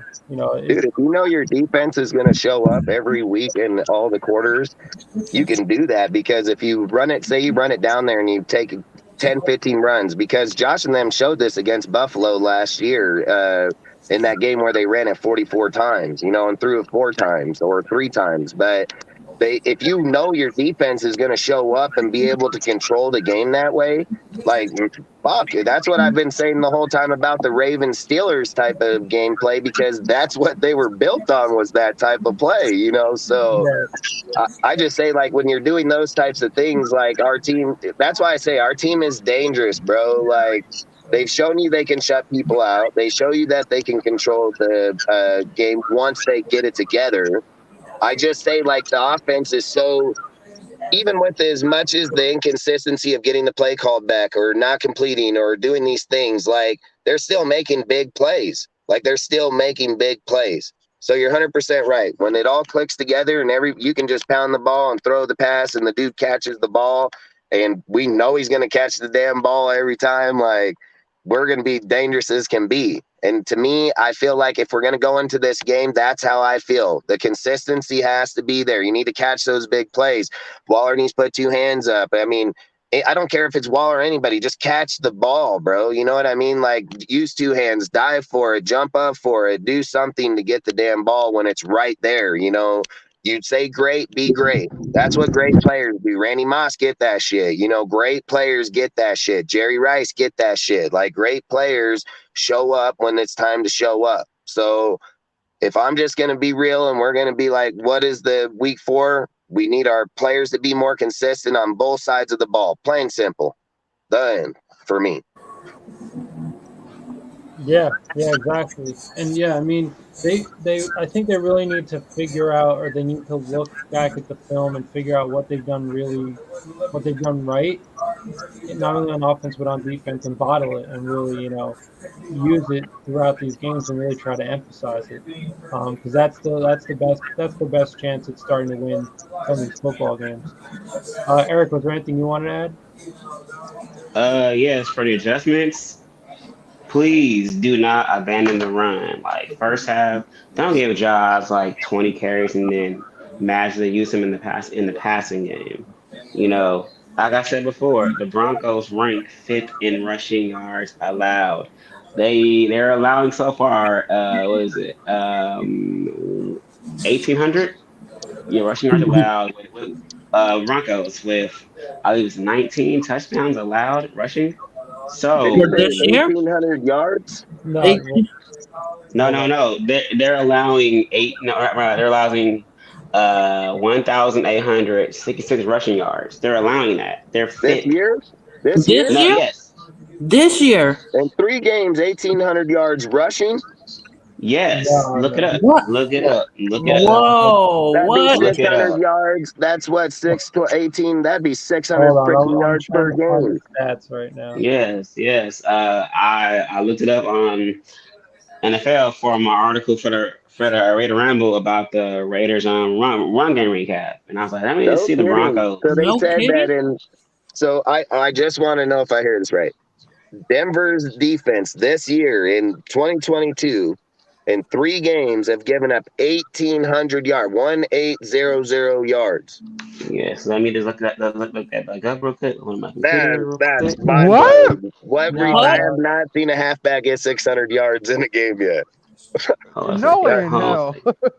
Hold on one Yeah, second. Hold that'd on a be second. crazy if they just put that. That's it's Hold on. 600 yards per game. A halfback. Hold on one That's second. 200 something, 600. Holy shizzle. Hold on. That caught me off guard for a second. Hey, but they Hold on a are. second.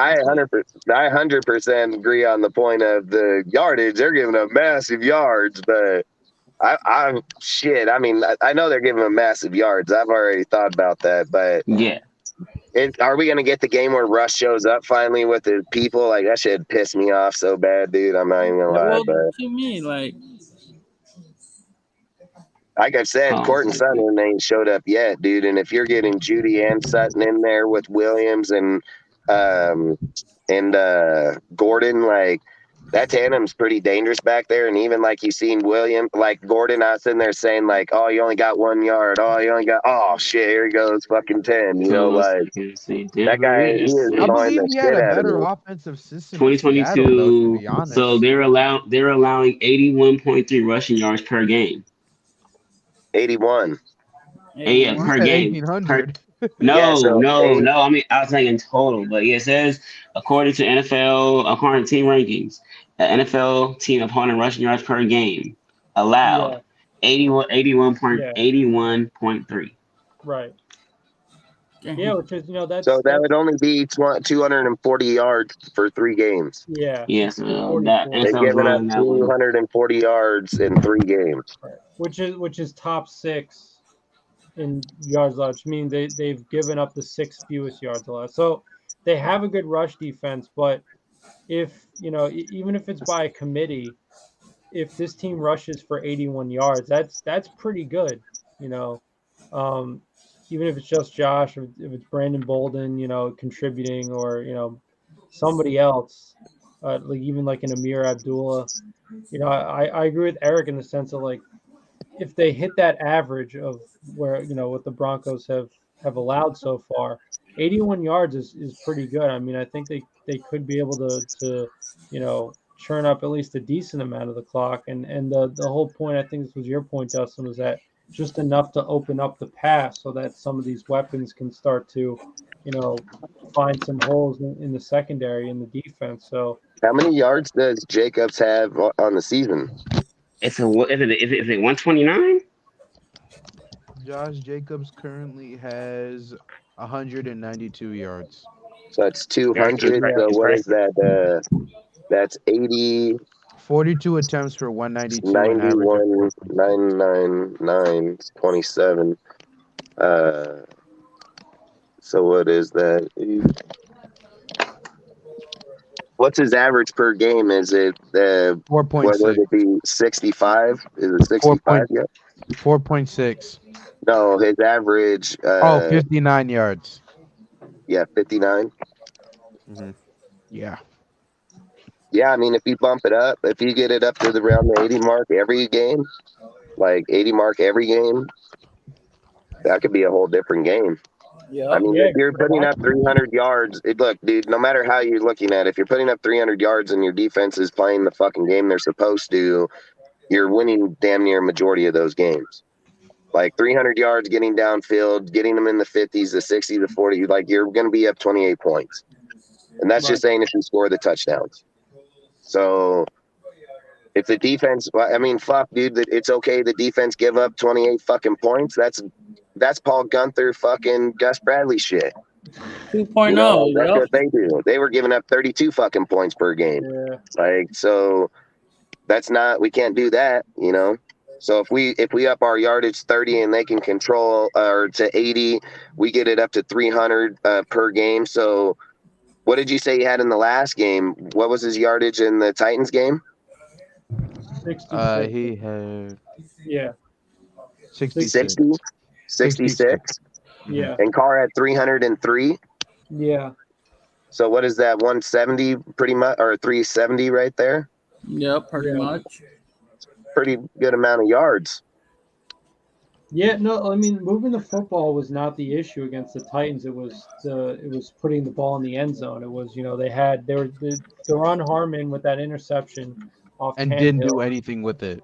That's they facts. set him That's up. 100% facts right there. Yeah, they set him up perfectly. You know, didn't do anything with it. That was the Luminor illusion hold, wasn't it, on that Yeah, play? Because Waller got it right. down on the 3, they called it back, and then we struggled to go again. Right, and then later in the game, you know, the ball went off Waller's hands, and then Kevin Byard intercepted. So, and you know, Waller got there's a scared lot of because he issues just with got that popped play. 2 plays before that. Right, there are a lot of issues with that because, you know, not only did should Waller have caught the ball, but they didn't need to score there. It wasn't, you know, third or fourth and goal or whatever. They Facts. could have gotten a first down, so you could have done an underneath play.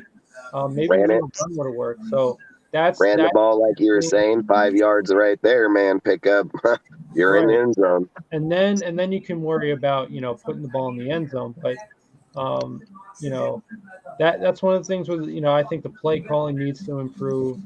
That was a crucial possession, you know, and allegedly Mark Davis hired McDaniels for the red zone efficiency, and you know that was definitely a problem this game. So definitely something needs to tune up. So I guess not only for the Broncos, but in general, that's definitely, I think, an adjustment needs to be made. Is, you know, putting the ball in the damn end zone. It doesn't matter, you know, how many yards you have. You know, it's how many points you have at the end of the game.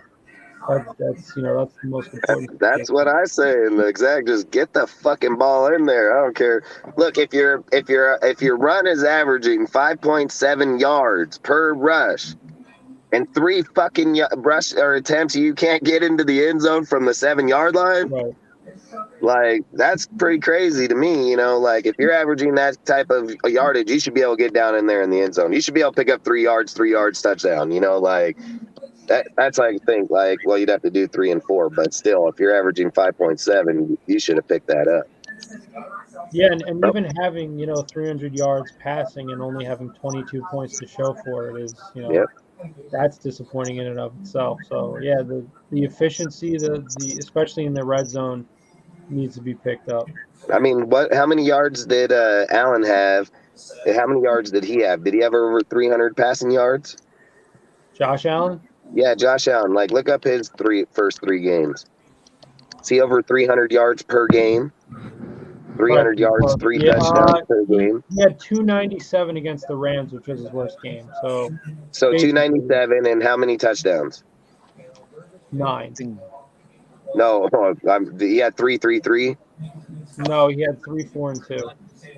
3, 4, and 2. So he had 297, So he had 9. and he had 3 touchdowns, right? Yeah. Carr had 303, and he could have 3 touchdowns, but he ended up with 2. Well, Carr could have 4, but he ended up with 2, still equal to him. What was his second game? 400. Yeah, and 6 touchdowns. That's crazy. No, two touchdowns. Oh, 2 touchdowns with 400 yards? Yeah. Damn, that's bad. Like, that's Well, bad. But I guess the rushing is where he got it. You know what I mean? But fuck, 400 yards. You think he'd have 3, 4 touchdowns? I mean, shit. What did Patrick Mahomes have? He had 6. Like, what did Tui have? 6. You know, like. But hey, and then what was his last one then? His last game. Yeah. He had 400. He had 400 passing yards and 2 touchdowns. But where was the 4 touchdowns? Oh, that was against Tennessee. Yeah. But how many passing yards in that one? 317. Oh yeah, 317? because they pulled them in the fourth quarter. Oh yeah, they put Keenum in the game. Yeah. All I'm saying is he has the 2 touchdowns, the 3 touchdowns with the yards. Like, Carr and them are putting up it. They just got to finish it, dude. Like, they just need to catch the damn ball and go in. Waller catches that ball, either pass. It doesn't matter. If Waller gets the play down on the 3-yard line, that boosts us 40 yards right there, so that it would be 343 yards. You know what I mean? Like, probably and the rushing touchdown on that 3-yard line. Waller catches that open pass right there on the sideline, dude, wide open, probably gone to the house. What would that have been, 60? You know, it's like they have the plays to get it, just we're not finishing it. Yeah, and that's I mean that Waller play, you know, Waller really didn't have his best game. That a lot of key drops. I mean, I think he tried to really do a Sports Center type play on that with the one-handed catch. I thought he could have tried it with one hand, but at the same time, Carr overthrew him a little bit. These are just the miscues, that are losing them games. Honestly, I mean, you go back to any one of these plays, and it could be a game changer. It could be a win instead of a loss. So that in and of itself is an adjustment as well. I would say is that this team needs to really tighten up those clutch or timely sort of miscues that other teams are hitting on currently. Cortez, was there anything you wanted to add about adjustments against the Broncos or moving forward? Not really. You guys talked about it already. All right. Do you guys want to do like a fantasy thing just to end the night? Or do you guys want to wait till tomorrow when I do it? Oh no, we can do a fantasy recap because there was another spanking. Eastside Oh, Cowboys. shit. Just giving out spanking like a bad kid who got bad grades, man. yeah, Jeff, Yeah, show us so- our game first, Jeff. Show me Look that one. at Yeah, I you. think I'm just gonna leave the call, man. I don't want to. Oh. Oh shit! Look at you. I talk about shit. I just stay average, bro. That's what I do. I just stay average. Hey, don't wanna hey, peak too Dustin. early. In most of the leagues, I'm like 2-1, and there's only one league that I'm 0-3 in. But the rest of them, I'm like, I think there's only 2 leagues I'm got a loss in. One league I got 3. I'm 0-3, and I said it. That's my best yeah, roster. bro. It's crazy, Hey, bro. we're in the Best same. roster. We're in that same one that I have that 0-3 in, Dustin. Yep, I got 0-3 in that, dude, and I'm not going anywhere anytime soon in that league. The crazy thing is I'm telling you, that's the best roster I got in that one too. It's fucking mind blowing. Pisses me off. Okay, so here's me. I unfortunately fell to Cortez. It Wow. was 134 to 109. I mean, in full PPR, 109 isn't the best, but not the worst either. It went crazy for you, Cortez. Let me see. Watch, look. Josh Allen got me 26. Nobody Not- really special besides Allen and Carr. Mm-mm. Yeah, everyone just had like a solid game, other than Waller for you. Oh, look at Just What was imagine Matt if Waller Prater caught at, those 14? deals, boys. Oof. 14 for Matt Prater. Oh yeah, that's right. I had him in one. I had him in another league too. Yeah, Matt Prater went off because the Cardinals can only figure out how to kick field goals, and that was a pretty crappy game. Hey, my kicker what did he get you? 14? Yeah. That's receiver numbers right there. Yeah, Holy shit. That's why. He had the same as Tay. Yeah, the same he had as more Tay, than look. Tay, right? Oh no, because full PPR. Yeah. Yeah, I mean, for me, I don't know. Kirk had a pretty decent game. Who's your backup quarterback? Rogers. Hey, what was Rodgers, but I put- Devontae's numbers? What was his receiving and touchdown? What was How the come you stat didn't start line? Rogers? Yeah, like how many yards did he have in Tennessee? What's the game line? He had like 30 something. Yeah, like 35, I think. Let And me he's go got see. 3 touchdowns on the season already. Uh-huh. Yeah. Let me go see. Devontae had Here we 5 go, here we go. receptions for He had 36 36 yards. yards.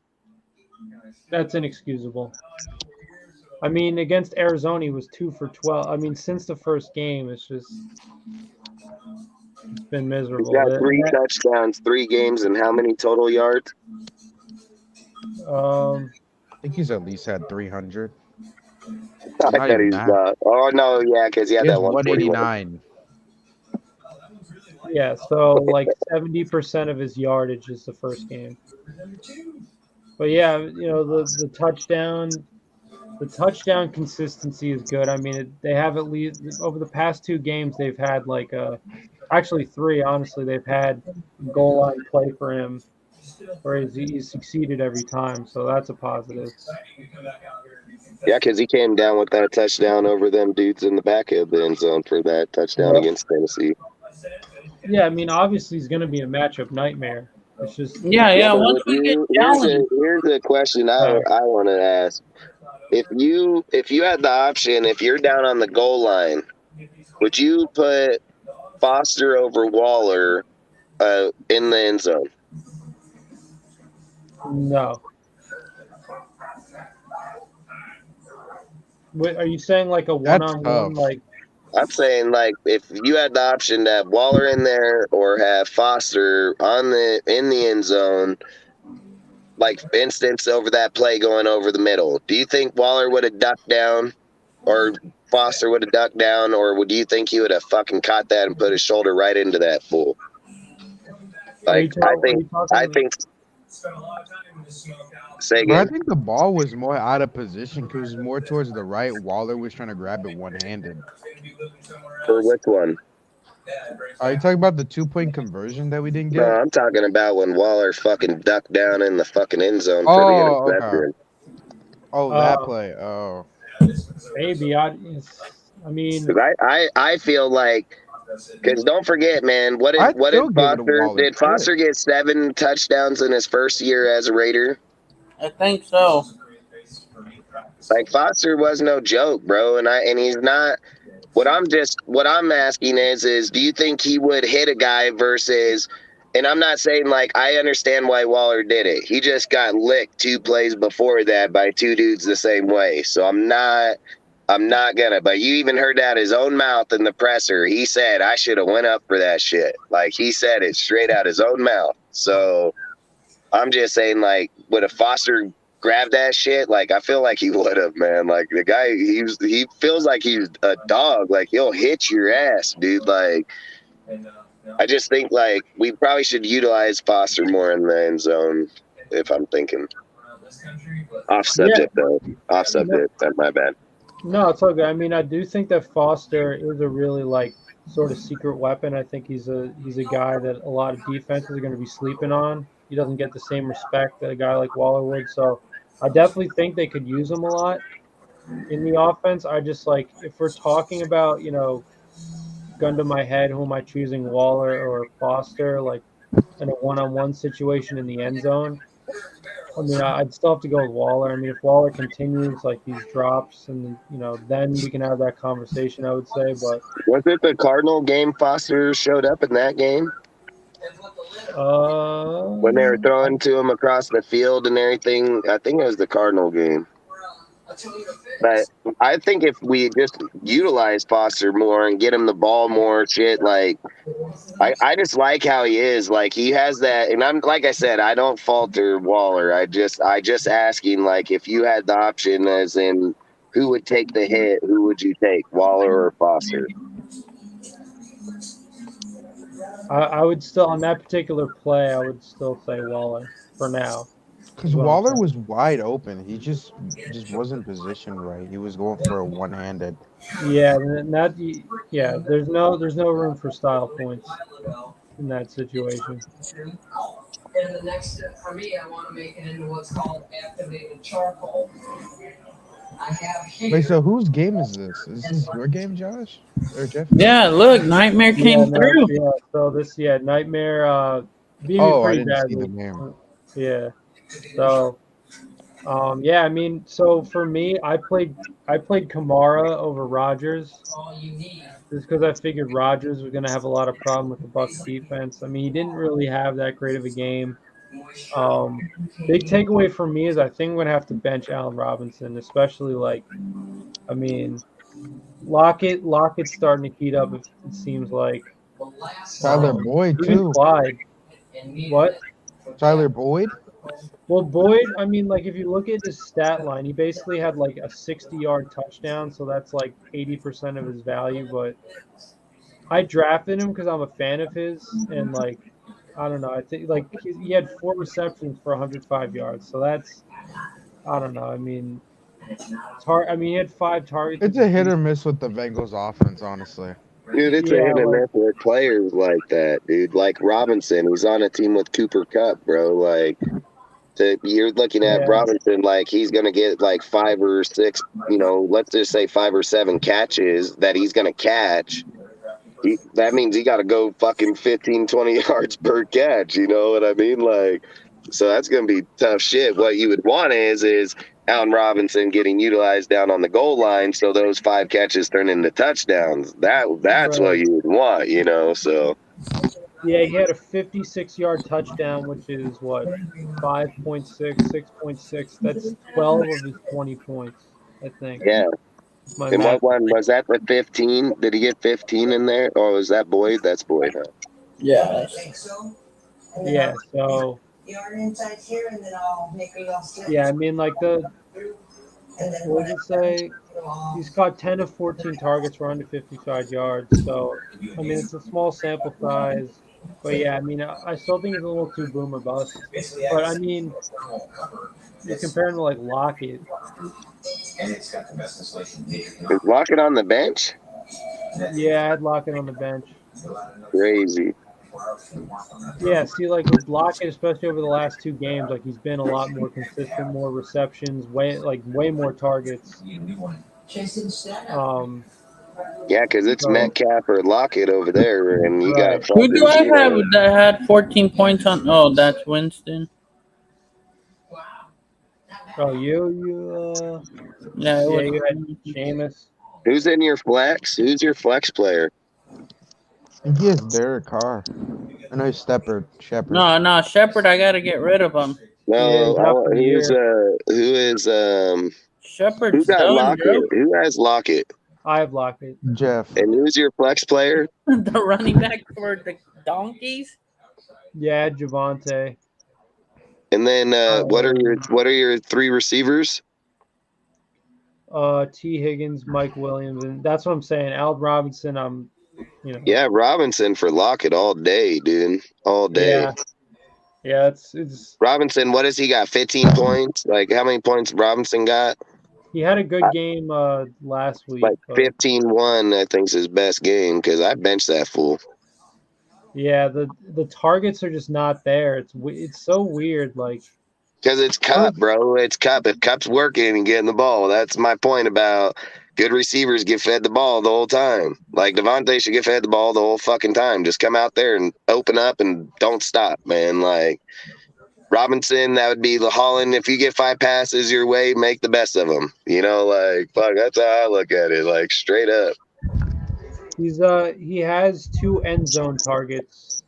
He had 2 on Sunday, so that's one positive, I guess. But yeah, I mean, I think I'm gonna have to bench him now because Yeah, but 2 red zone target with no catches, right? yeah, no, but just the fact that he's being targeted in the end zone is good. Yeah, that's what I'm saying. If you got the 5, like if he gets 5 catches and it's down there, you're 100%. That's exactly what I was just saying. But the ideal is Lockett's getting the ball in the open field and making yards, and he'll be the most consistent point player, I think. I had high hopes for Robinson. I'm not even gonna lie. I had hella high hopes for Robinson, but man, he ain't doing shit right now. No, he's Yeah, just it's so weird, dude. Like he had a great year in 2020, and then since then it's just. And I thought coming to Stafford with freaking Cup and them, like I really thought he was gonna get the ball a lot, dude. Like I'm not even kidding. Maybe they're waiting for Odell. Hey, McVay said he left his locker there, dude. Fucking still there right now. Yeah, I mean that. You could argue that the Rams aren't making that Super Bowl push without him. So I don't know. Maybe they'll re-sign him again. I don't know. Odell's. I don't know. It seems to be in sort of a weird place where he's like. See, I wanted Robinson hella bad too on our team because I was like, dude, this dude will ball out with Carr, dude. Like now, part of me is like, thank God we didn't get him. I really gotta like start watching that all 22 film because like with receivers, like most people will like write guys off like, oh, they're because they don't have the stats they suck, but like. I feel like because I used to play receiver and like I know that like there were a lot of games where I was wide open. I know every receiver says that, but like as a receiver, you do realize that like you're open a lot, you're just not targeted. So like you're doing your job, you know what I'm saying? So like Oh it's yeah. not as Hey, believe simple me, as we watched Carr slay it with them in the first game. You know what I mean? Like, if he's yeah, open, he's throwing him the fucking ball. There's not a doubt in my mind. Like, but that's what I was saying earlier. If he's open with two on him and Holland already beat his guy, like, you have to go Holland. It doesn't matter what the name is. Like, and that's something yeah, Carr, I bet, would say is that the play was designed to the open player. Like, right, that's how he said he plays it to how Josh wants to play, how Gruden wants to play, like that's how, and you're right. He may, in Devontae's eyes, they may be open, right? But in Carr's eyes, he says 2-on-1, fucking over here. This is the for sure deal. And I mean, he did it. I mean, what do you have? 158? That Holland's best game, dude, played as any team, any damn team. And who would even thought that he would even put up yards like that or catch balls like that? I mean, I watched him with Miami. Taz is fucking Miami fan. We watch every damn game, every Miami game. Like, I never seen that coming a mile away with him, man. Never. right. Well, should your brother be yonder? Yeah, let's see. Yeah, Neil. So my brother Neil, he balled out 179.6. Sheesh. So who? Yeah. So Burrow obviously did work against the Jets.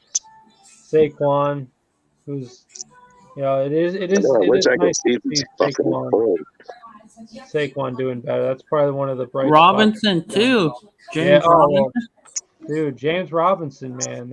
That's what I'm saying. Like now that he has a good coach, like this Hey, Jaguars. like you guys said earlier about Jacksonville ain't gonna be easy. Yeah, that's what I'm saying. Like we could very well get out coached by a Do you guy who's think the Texans are going to be easy? Like, you No, think Texans going to be easy win? nope. going to be the easiest probably, Yeah, but I fuck, don't know. that team's going to surprise a lot of fucking people, man. Like, you can mark that shit. Like, those guys ain't Maybe. going down easy. Like, they're not going down easy. And the way Yeah, we we'll fucking see. play like that, dude, you fuck it, man. So I say Yeah, our like schedule is hard as shit, dude. We got to play the yeah, Rams and the freaking Niners, dude. Like, we got a yeah, lot of teams that are stepping it up right now. Games we were like Jacksonville, we're gonna go win that easily. I even told Salt and all those dudes, I'm like, if the game doesn't have no meaning, probably wouldn't even go to it. They were selling those tickets hella cheap, dude. I bet you those yeah. tickets are expensive as shit right now. I'll bet anything. Aren't they 3-0? Yeah, or No. no, 2-1, I think. Yeah, they lost to the Commanders. Yeah, 2-1. That's one of the things where like, are they for real? Because they did lose to the Commanders, so we'll see. Dude, Carson and that team ain't no joke, bro. When is Carson gonna show up in the beginning of that fucking game? Like, look at that game. What was it? The game before last, he was down 0 damn points in that game, all the way into like the third quarter or third quarter, and then he comes back, puts up all the damn points, all the yards, 300 yards, dude. Like, I don't know, man. That team, if they ever got that, and look at Scary Terry ain't even getting used there. No different than Adams here, like he ain't even getting used. It's Samuels, dude. Like, that's even more crazy, but. I don't know. You're right. That fucking team's trash, but still, I mean, Yeah, it's just so it's like I said, it's early. Like we can go on and on about like last year we started out 3-0, then we lost 5 or 6. So it's still very hard to make a judgment on any team. Yeah, but yeah, right now it does seem like the Jaguars could be a I very think tough about it out. like this. But if we go 0-3 and then just come out and just like you wouldn't, and I'll be honest, you wouldn't want to come out and go 0-3 and then win the next 15 games or like what would it be, 14? So you wouldn't want to win the next 14 games, like 14, 15, 16, 17. So then the odds are you're going to get into the playoffs. You're probably going to lose that damn game. So, like, you'd probably want to come out and go, like, 5 games, take a loss, and then go out, finish out, like, in that type. Because I think even then, like, I've always said, like, I feel like I would like to take the loss before the end of the season, because then you're like, and win. Like statistics wise, saying like you'd probably have better stats that way. But I don't want them to just come out and just be like, oh, the next 5 or 12 games just straight win. Like that'd be crazy. Right. Because then you're just doomed to lose. You know what I mean? Like you're just doomed to lose. Yeah, for sure. Salute, Rudy. It's good, Rudy. Yeah, so as far as this matchup goes, I mean, yeah, Saquon and James Robinson did their thing. Cooper Kupp did his thing. Tyreek had a surprisingly bad game. Let's see. Waddle went crazy. Oh, really? That must have been. Yeah, man, he's hold on. killing it. Yeah, I don't know. That's weird, especially how Tyreek has been doing otherwise. So, yeah, I mean, wow, he had 42 last week. What was his throws and attempts? Like how many targets and how many receptions? This week? Yeah, how many targets? How many? 4. 4, and he caught 2. Is that what it says? Yeah. Yeah, I mean, some weeks and they still beat him. That's why I say some weeks, no matter what your name is, you're just not going to get the ball like that. Yeah, but yeah, I mean, just yeah, with Devontae Adams, like for example, like it's just this is 2 games in a row now, and they haven't been winning, so that's where I think they need to make a change. That is facts. I've said it. I've said it 100 times. Just feed him the damn ball, man. And DK, dude, I would not be upset if he got the ball 15 times and put up 120 yards per game. Like I would not be upset. Yeah, for sure. Yeah, I think Neil has what it takes to go the distance, dude. He has a stacked team, especially is Aaron Donald. Like once we fix the defense, well, you could get him like 6-7 points or so. I don't know how it's scored, but let's see. He's got 2 sacks already. He's got a fumble recovery. Nice. So yeah, and then Mark Andrews, Jesus. He had Russell Gage at flex, who had 20 G's. Russell Gage. Yeah, but even with the sacks, I think they're still only 1 point. So he'd only have 2 more points. Yeah, sacks and interceptions are, if I remember, sacks and interceptions are 1 point per deal. Touchdown should be 24, 26 points. Then, what is it? Tackles, I think you can do tackles like 3. Every 3 out of 5 or like 3 points, or I don't know. We'd have to look it up. I'd have to look at fantasy for that. Hey, when you guys do that, let me know.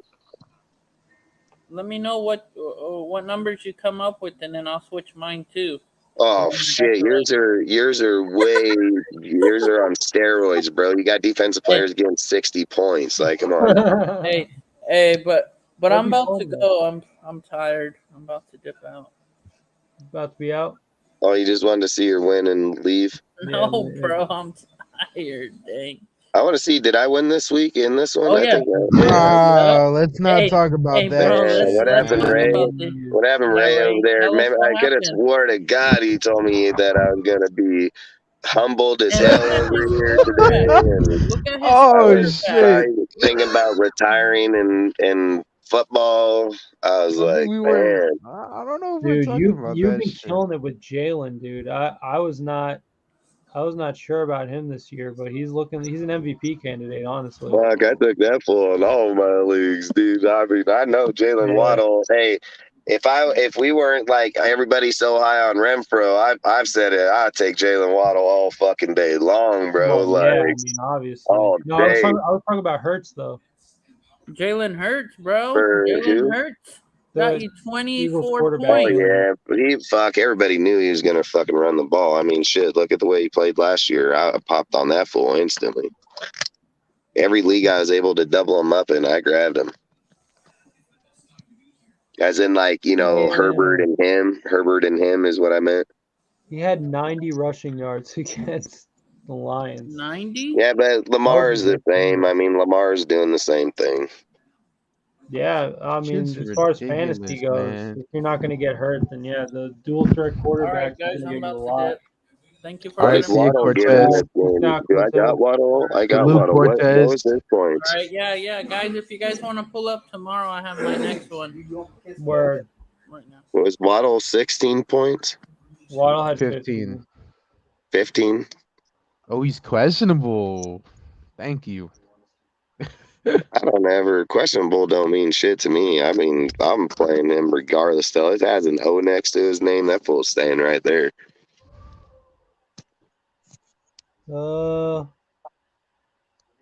Yeah, it's Man. probably, it doesn't seem like it's that big of a deal.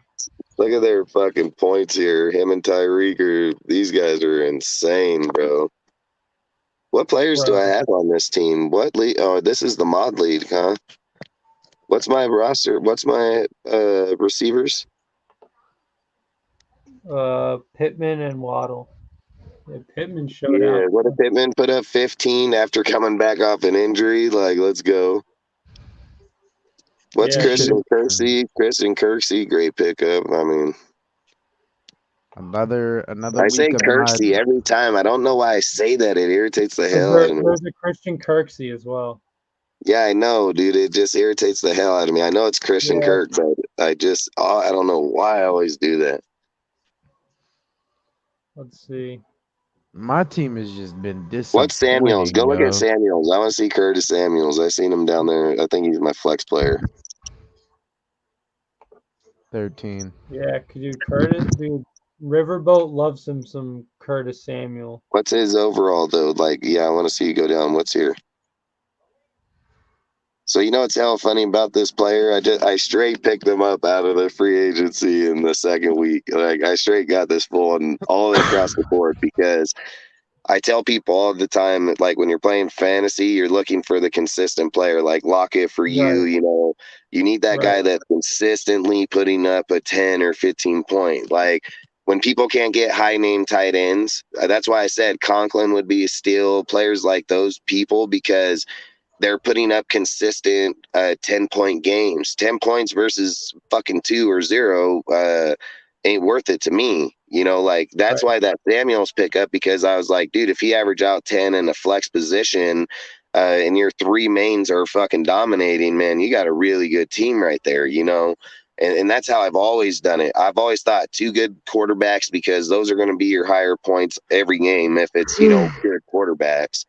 Like, Right. ideal would be if you were able to land Jalen Hurts and Lamar. Like, shit, you'd probably win damn near every deal. But that'd be 80 points just between two people. You know what I mean? So Mhm. I always say, like, that's why I always say, like, frickin', if you can get the players, like last year, Cordell Patterson, he was a pickup out of Yeah. there. He was a steal, bro. You know, like, that fool was putting up mad points almost every deal. I picked him up last year in one of my leagues, and I won that league. Even though because he was definitely, because I had Derrick Henry too, and when he got injured, I just plugged Cordero right into the lineup. My team is so disappointing, man. I don't know what happened, man. Joe I Mixon, mean, Brandon Cooks, MT, yeah, Henderson. Cooks is not having the same year he had last year. No, Joe Mixon, dude. He's been Well, horrible. It's either yeah, him or Mixon. Henry. Yeah. I mean, He had one good week But I one knew game. Burrows and them just wasn't going to be the same, man. But I did pick up at least Chase. at least he's like being used in the passing game, which is good. Yeah, you know, Yeah. like the craziest thing to say, like even in fantasy, like Kirk Cousins. Like I gotta go. What's this guy? What's Kirk Cousins getting? Like anybody have this fool? I gotta see this guy's Yeah, I number. have him. All right, let's Yeah. go look at his numbers real quick, because dude, we gotta see. Like he's probably putting up pretty decent numbers. Like he got JJ over there. Yeah, he's like really valuable because he's a garbage time quarterback. So like What's his points right now? His stats aren't that bad. It's just he doesn't. I mean, the 3 18, interceptions 8, that was 20. Monday night. Yeah, he sucks at Monday night. He's just bright Prime lights. time in general. Yeah, exactly. Facts. Like Daniel Jones, what is he, 0-9? Yeah. Well, Jalen was really bad in prime time until. Let's look at Lamar. Who has Lamar Jackson? I think Eric. No. Yeah, Eric's team is really nice too. 206. Good shit. Yeah, that is crazy. Well, because his players did it. Dude, look. All right, Lamar. Yeah, Lamar's got to be. Is he number 1 fantasy quarterback right now? Yeah. Guaranteed, Yeah, yes. Holy shit. What the Jesus. fuck? Yeah, but see that's 22, 40, fucking 30. Like, those are numbers. Those are indeed numbers, bro. He But has that's like. my point. That's my point. If somebody had Lamar and Jalen Hurts, you're probably going to win a good majority of your fantasy games just off those two players. Like, Yeah, that's 80 fucking points, dude, when you're taking 6 players, 7 players to get to 80 points. Jeez. What's his? Let me see. Even if they average at 30, that's 60 fucking points still. I want to see what his passer rating is. Who's this second QB in here? Goff. See, another one, dude. People talked all that shit on Jared Goff, dude. Fucking look at Goff's numbers real quick. I mean, what is it? 10, 10, 10? He had a good game against the Commanders. It's you know, I don't know, I like think- a game manager. Yeah. Amon Ra has been a real steal. Yeah, isn't he like injured now though? Or like there's like who has Amon Ra? Oh yeah, here we go. That's that St. Brown dude. Yeah, this guy. Yeah, Sun guy. ridiculous. Ridiculous.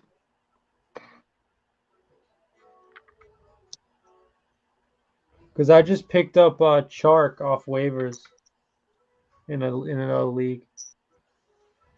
That could be a if Amon Ra misses time. So let's look at his Stark's stats. ass could have been here, but he chose there. Oh yeah, Chark. Yeah, I remember that. What is this DJ Chark's numbers? No, this is Amon Ra. Oh, I was like, shit. I thought he wasn't getting the ball. I was like, Chark hasn't had that bad of a season so far. It's just like he's just been. He had a good week 1. Yeah, like does anyone have him? all right, so you guys want me to give you a sleeper player, man? Let's look this guy up real quick. Look up Noah Brown. Oh, I just picked him up in another league too. So I told people about this guy in week 2. I told them, I said, go pick this dude up in week 2. Noah Brown's going to be sleeper, bro. I want to see where his numbers are. It's between that and like Mac Hollins. Like I'm thinking about dropping Noah Brown for Mac Hollins. Like, but I don't want to drop. Yeah, but the reality of it is Mac Hollins ain't going to get that shit every week. Like, that's just facts. Maybe I think like, well, fucking people are not gonna single cover that motherfucker right now. I guarantee that. After they watch that ass beating like that, double coverage. Yeah, like honestly, like is this Noah? This is Noah. It is Noah Brown, yeah. Yeah, this guy, dude. I'm telling you, this guy is a flex player. Woo. Great steal, dude. Like he's putting up numbers better than fucking CD Lamb, dude. Like, don't get me wrong. I know he's not. Well, go look at him. He's probably not too far off of him. I mean, okay, so Noah look Brown. Look at CD Lamb. Yeah, look at CD Lamb real quick. 25. Wow. Hey man, all I gotta say, at least the one player that I hit on was Isaiah McKenzie, man. He's solid. What did he get? 21. He had 21. He had like 13. I don't remember honestly. See, I told you. I told you, dude. He's putting up damn near just as equal numbers. I mean, is the first game definitely brought CD down, but I feel like it looks like he's starting to pick it up. What's crazy is I got CD for a steal last year. I got Chark. I traded Chark for him last year What's before he got crazy Traded is hurt. Chark Noah for Brown. CD? Noah Brown's getting those with Yeah, fucking this was Cooper before Rush, Chark got bro. hurt. Still, I don't know He why. had a Why would you because do Chark that? had a good week 1 and CD didn't do that well. And the dude offered me him straight up, and I was like, "Fuck it, I'll take it." I Who was it? Who? Last year, someone traded me CD Lamb for DJ Chark, and I thought that was it. I was like, "Sheesh, I'll take it," because he didn't have a good week 1 game, and Chark had like 20 plus points, and then They're Chark went out with the crazy. injury. I So said Lamb will come on. He's a number one wide receiver. He'll come on. I mean, but I just say like that dude Noah, he getting those with fucking Cooper, dude, Cooper Rush. But I wonder if frickin' Prescott will use him the same way when he comes back. who just Yeah, that is one of the things. Like with Noah Brown, it seems like in particular his chemistry with Cooper Rush is there. But I mean, yeah, the first game, because I think Dak might be coming back as early Week as 5 or 6, they yeah, said, week dude. They five. said they So pulled like, his stitches out already. well, yeah, we'll have to see. I mean, I think it would be yeah, dumb to do it that fast because you're just pushing somebody back when you're already still winning games. I mean, let him heal. You know, like that's what I would do. Let him heal, man. Especially your quarterback. yeah, I mean, like I don't know. Cooper Rush is like a game manager. He won't make a lot of mistakes, but he won't like ball out either. someone Sometimes I'd having the probably big have to. name doesn't. This was my point in the off season. What would it matter when people were sitting there talking about? They said Julio, they said OBJ, they say all these names, and I said, what does it matter what the name is as long as you get 800 yards? Like I don't think when the quarterback or not, I don't think it matters about like I think that's where people get stuck is like, oh, he's not passing for 400 yards. The guy's winning games. Like that's what matters. I think. Like I'm not gonna say I'm the biggest Jimmy Garoppolo fan, but when you're getting fucking 12 wins a game and we're over here throwing for 300 plus and they ain't getting shit, like that shit gets annoying. I I think just I think. Go ahead. no. I was just saying like what I was. My point is that the name or not, as long as you're winning.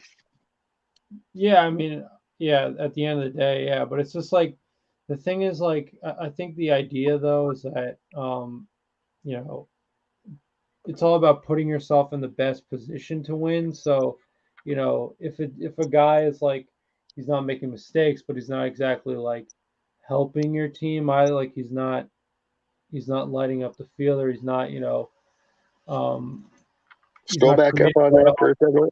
Scroll production, back up on that. you know, it's going to require a lot more from the rest of the team to No, account like for that. keep going up to the top of it if you don't mind. I was trying to see all the points. Was Like, to what the season standings like at the end deal.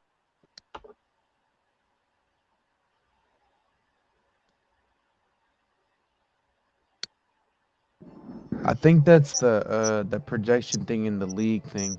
I forgot what it Yeah, was called. you know what I'm talking about. I just can't remember the name. that. Well, here's the standings if anyone was Where? Yeah, let's um look at the standings. What is the standings down there? so um let's see the projected playoff bracket.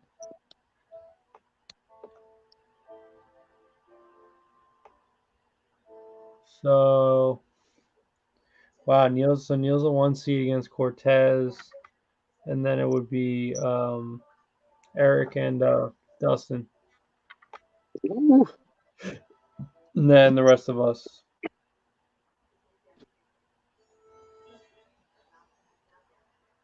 All right, so I mean, lot of season left, but Hell yeah, dude. What does it go? 14, week 14 or 15 in fantasy?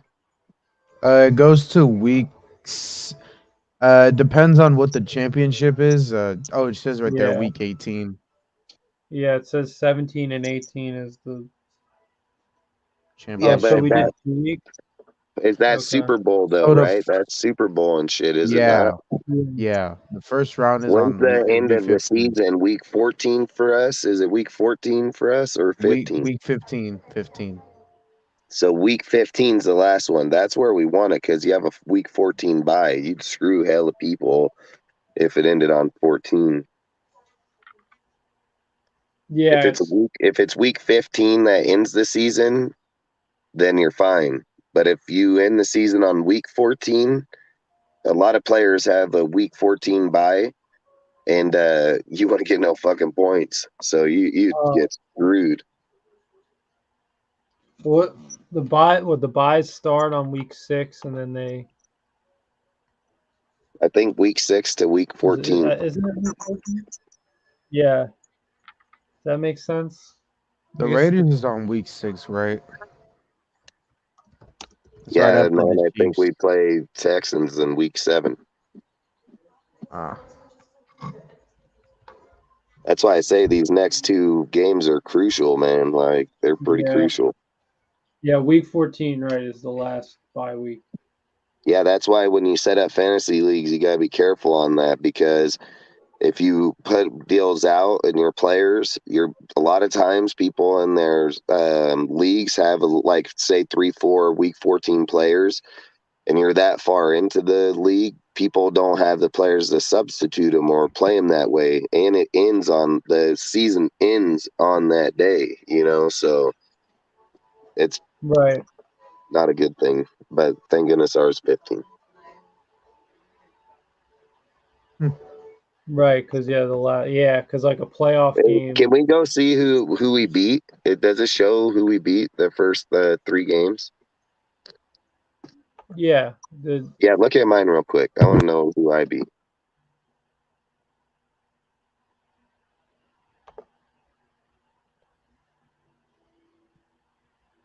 actually no score.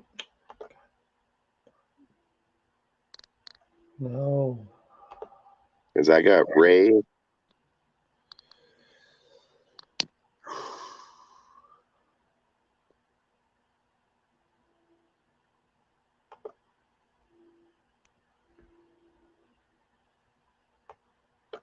Okay, so Who do I play in we week? Who am I playing this week? uh first of all you beat me, clap me. you play Cortez week 4. So I play Cortez next. Yeah, Nice. Who was week 2? I think it was Yonder. No, it was Noah. Oh.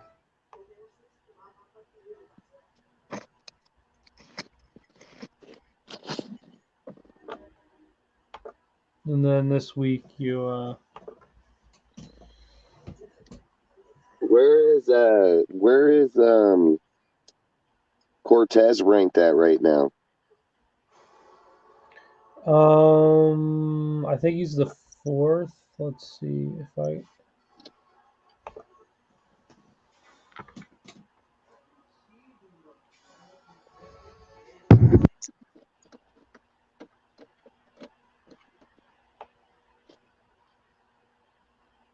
Yeah, what's that? I want to see that bottom deal. I want to see where everybody's ranked. Who moved up? Who moved down? well this is like the final standing Man, prediction. didn't I tell you guys that mine wasn't gonna move?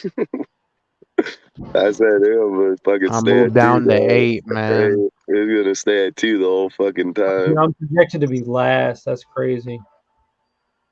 Got to make some roster moves, but you move Lockett and stuff. Or listen. If I had Yeah. your roster, with the players on, I promise you, there's players on there I'd move around real quick, and Gear would be right the hell back up there. So You're Yeah, projected at that place because you're projected to keep those players where they are. That's why you're projected maybe. there.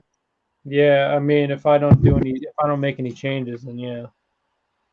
Yeah, Lockett gets swapped out of there. That shit changes instantly. He averages more points, means your point count goes up.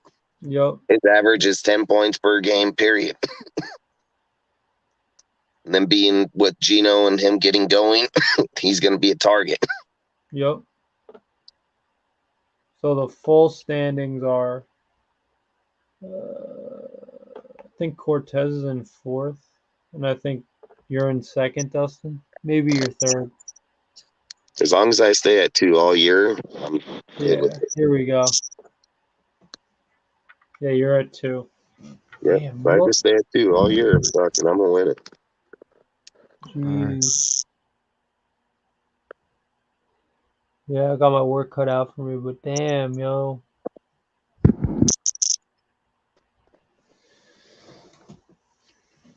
Neil starts 572 points for. Yeah, but the thing that's good about fantasy, when you get to the playoffs, you just got to win the playoffs with your players. That's it. Yeah, got to be in it to win it. Damn right. It doesn't matter. Like I said, I have the best roster in my other league, dude, and I'm 0-2. But we go to the fuck. If my team turns it around and I get a playoff play, that team can have a possibility of taking them dudes right out. The players just ain't like the players on the deal are either injured or not moving the ball, dude. Like, but the roster's fire just for whatever reason, that roster has got more injured players on it than anything. And I'm not going to sub them out. I'll take the losses. I don't give a shit. Once they get healed, I mean, why would I drop that player for a dude and free? Fuck that. I'll take the loss. If I come back, when they come back uninjured, man, all of a sudden, there you go. We take off. You know what I mean? Like, then you go from that 0-2 or 0-3 and turn it into frickin' even 7-3. What are we doing? 14 weeks, so 15. Yeah. So I mean, shit, 12-3. I mean, I'll take that. Well, Salute, K. no, like the playoffs start week 15. The playoffs start week 15. Yeah. Yeah, The first game. Yeah. yeah, Well, so it's round 2 one. weeks per round. So week 15 would be wild card technically. Right. Or the semifinals. So See, 14 adios, games. KX. Peace out, man. Peace.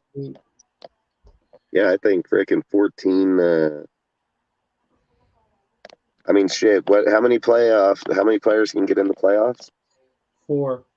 Top 4. Oh, only 4? Yeah. Oh, shit.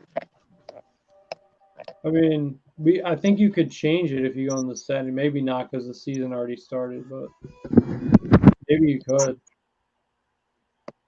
So 15, 16, 17, 18. How the hell is that working if it's only 4? Like, that'd be There's a bottom bracket. Yeah, there's a consolation bracket. because Oh, I thought there was 18 weeks, so that's what I was thinking. Like, how does that work? But Well, what what if you, everybody from 4 on plays each other? yeah, so the top 4, I think it goes one versus the 4 seed and then 2 versus the 3 seed. Yeah, but what I'm asking is when when the 1 through 4 players play in the playoffs, right? Is 5 through 10 playing each other? Yeah. They are. Well, yeah. So you guys still play. Yeah, it's basically like they had the consolation bracket to like create final standings in case you want to do like a fantasy punishment or something. And so basically, if you're like 6th, you can keep playing to get 4th or 5th. Yeah. It's Damn. like, well, if you don't make the playoffs, the highest you can go is 5th. Yeah, that's what I was thinking. But like that's what I was trying to say is like, Yeah. if you have 7, if you're in 7th and you play in that deal, you can move up to 5th.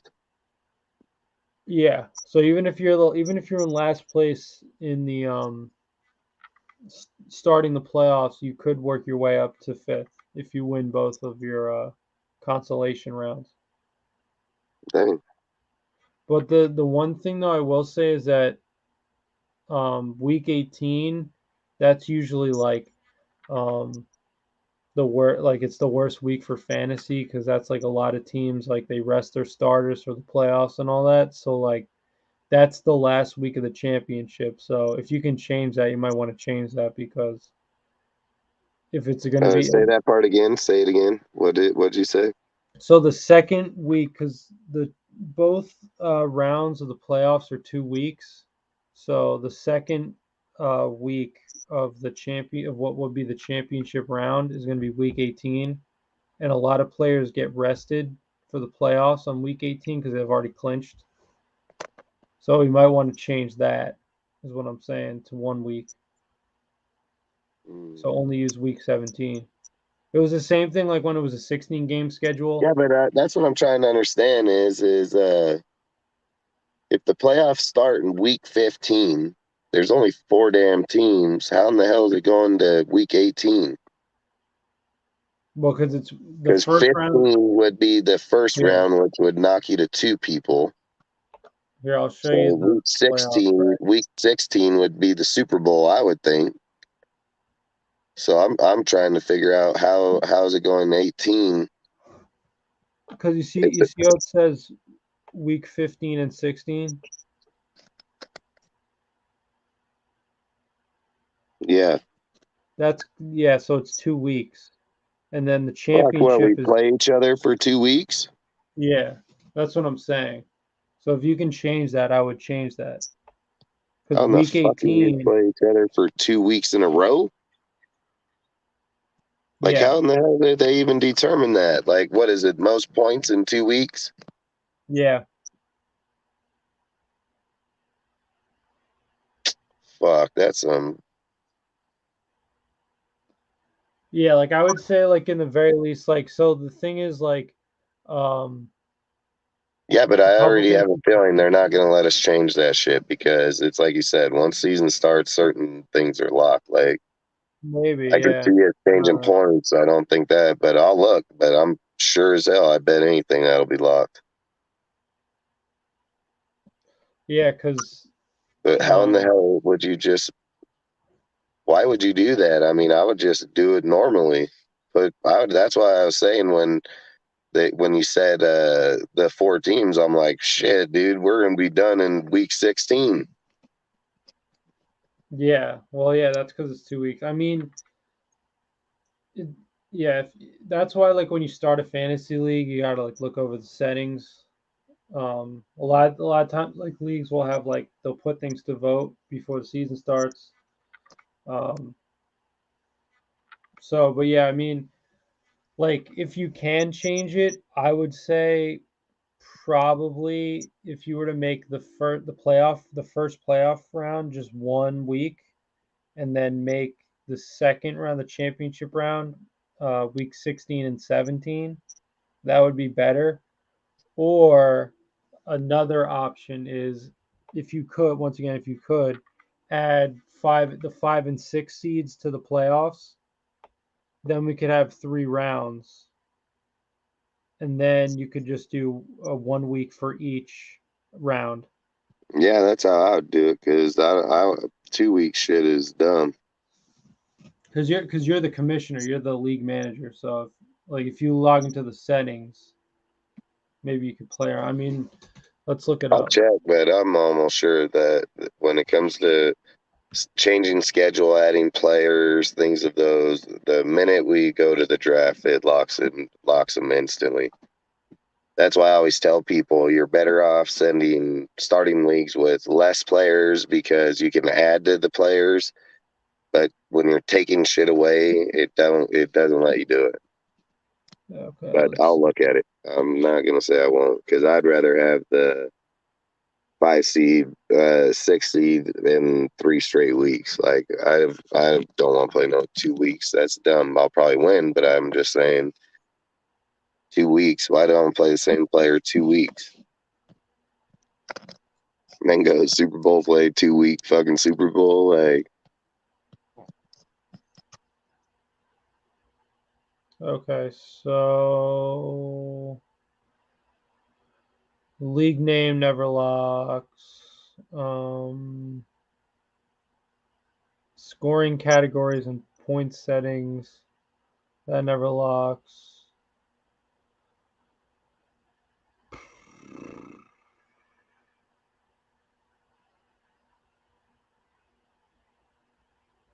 Let's see.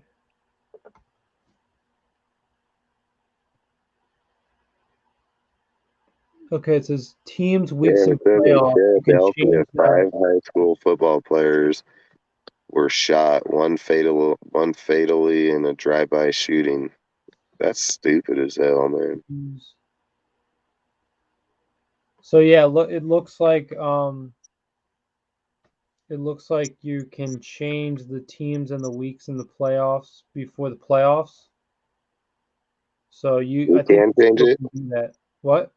You said we can? I think so. I would give it a shot. When adding teams or weeks to the playoff schedule, if the regular season needs to be shortened, matchups at the end of the regular season will be dropped from the schedule. Similarly, when adding weeks to the regular season schedule, matchups will be added at the end of the regular season, and all teams will be on bye weeks. Okay, it's the league manager responsibility to edit such matchups. So yeah, so I think you can still you can either like add the 5th and 6th seed to the playoffs and then make every playoff round 1 week, or you could just keep the top 4 and then just have like maybe like the first 2 weeks of the playoffs be the semifinal, and then the final could be 1 week, or vice versa, 1 week. But I personally think it would be fun if you just added 6 teams, because then there'd be people who have more skin in the Yeah, game. I'm only doing the 1-week shit. I'm not doing that 2-week shit. Okay, yeah, that I'm in favor of that, honestly. Mostly because my team sucks, but so I guess before we end today, let's just this one guy Macabre, appreciate you joining and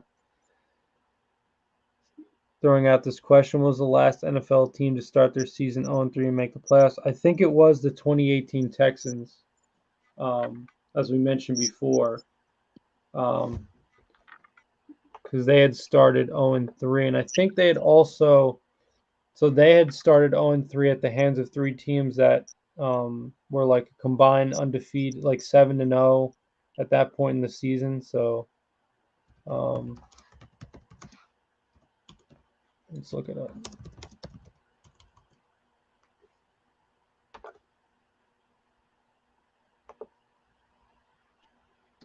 Yeah. So what an 0-3 start means for an NFL team's playoff chances. What did it say? 5%? Okay. No, the percent. I think I saw the graphic during the Raiders game. It was like 2.5% of teams. Yeah, 5% make the playoffs. at 0-3. Okay, right. So entering week 3, it's worth now looking at how often a team can start 0-3 and still make the playoffs. It's an even more rare occurrence than the 0-2 turnaround, but it has happened. Dating back to 1975 NFL playoff expansion, 6 teams have accomplished the feat. The most recent team to do so was the Texans in 2018. They fought, like I said, they followed an 0-3 start with 9 straight wins and finished the season 11-5 before losing in the wild card round to the Colts. So it's possible. I mean, it's not The unprecedented by. difference is if we hit on those games and our shit turns around like that, we're going to kick the shit out of people. If you got Waller and Adams and all them gelling and Jacobs and all, they're all gelling, like, watch out. Yeah. That defense shows up, dude, and let's say the defense keeps the players or the deals for 3 innings fucking scoreless. That's going to be a whole different ballgame. Facts. Big Facts. facts. Yeah, I mean, as we said, a lot of times so far throughout this season, it's all just going to be about can they tighten up the mistakes, the miscues, and those little, game of inches sort of uh, plays or little happenings within the game that can turn a game around. Can they start having those work in their favor instead of against them? And that's going to be something that we're going to have to watch for. And even if they don't make the playoffs this year, I mean, they're going to have to start figuring out how to win because it's we don't have unlimited time and it's getting late early out here, as the great Yogi Berra once said. Yeah, and even if they don't make the playoffs, what I would be looking for is, are they gelling at the end of the season? Yeah, Like, did yeah, they that's finally pick true. it up? Did they finally get it together and just a little too late? Because then that just tells you, like, going into next year, they're probably going to be on a good pace going forward. They know the system. They got it down to where all of them are gelling. Like, I think that'd be a big thing if they don't make it. Right, and just as one last thing, I mean, I don't think was it 2018. I'm trying to think of the. Okay, no. It was the 49ers when the first year they had Jimmy Garoppolo. Um, they had won like I think like uh 5 straight games or something. Um,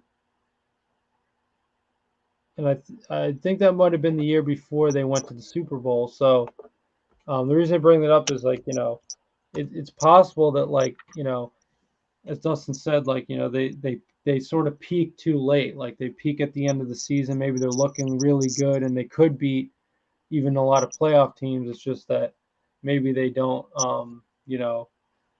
Because of their struggles early on in the season, they just didn't uh, have enough success early on to make the playoffs. But um, let me just try to find that stat. Because what would it be? 14? So it'd be 14 more games. And if you were thinking like you'd want to go on, if you went on 9-game win streak, lost a game, that'd give you 3 wins, like, win streak going into the playoffs. Mm-hmm. That's probably kind of how I would want to be, because what would that be if you went 9, then lost one? That'd be 10, and then there's 14. So you go 4 straight games, because 10 straight wins, that'd be crazy. We can go 10 straight wins in a row. That'd be crazy. But Right. Yeah. like Well. Yeah. I 8, mean. 7, like I would like 9, because then, like I'm saying, like then you have that 4-game win going in the playoffs. That'd be 5, 6, 7. You just went on a 9.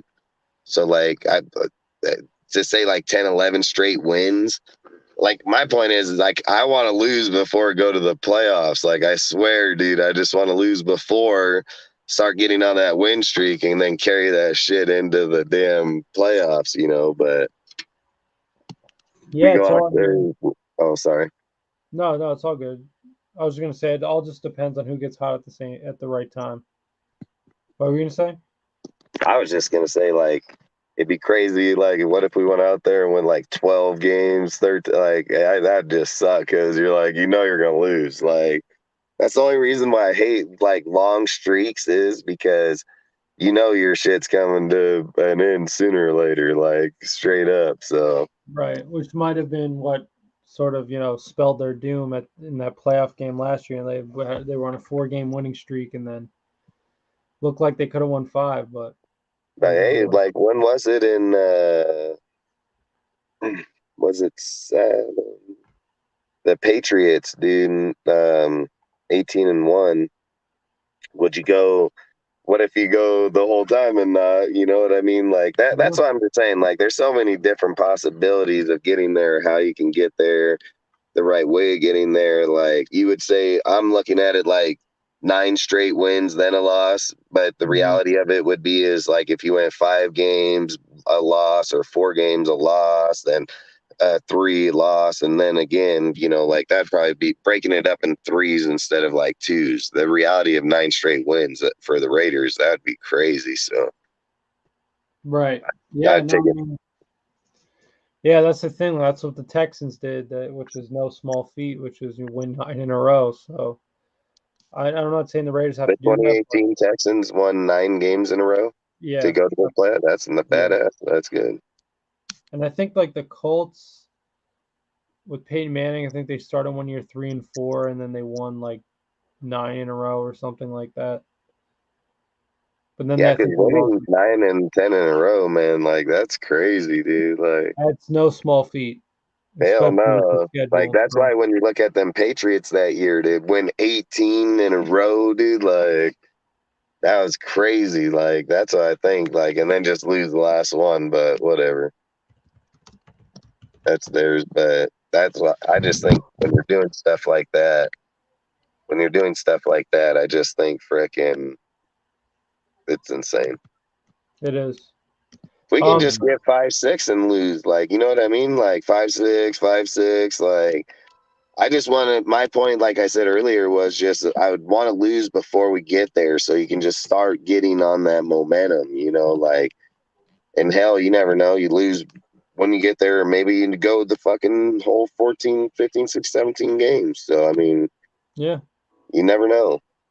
Yeah, I mean, we're gonna have to see. So with that, we're gonna wrap up our episode for tonight. Thank you everyone for showing up in the chat. Thank you for the mods once again for holding it down. One final reminder: if you haven't already, please like and subscribe, and tell everyone you know about what we do. Thank you, Dustin and Ray, as well as Cortez and Eric, for joining us today. Another great episode. Looking forward to seeing what these Raiders can do against the Broncos and hopefully finally get on the winning track in this 2022 NFL season. So with that, salute Raider Nation. Thank you everyone for being a part of Lou, the episode, and we'll see you next week. Like. Peace. later.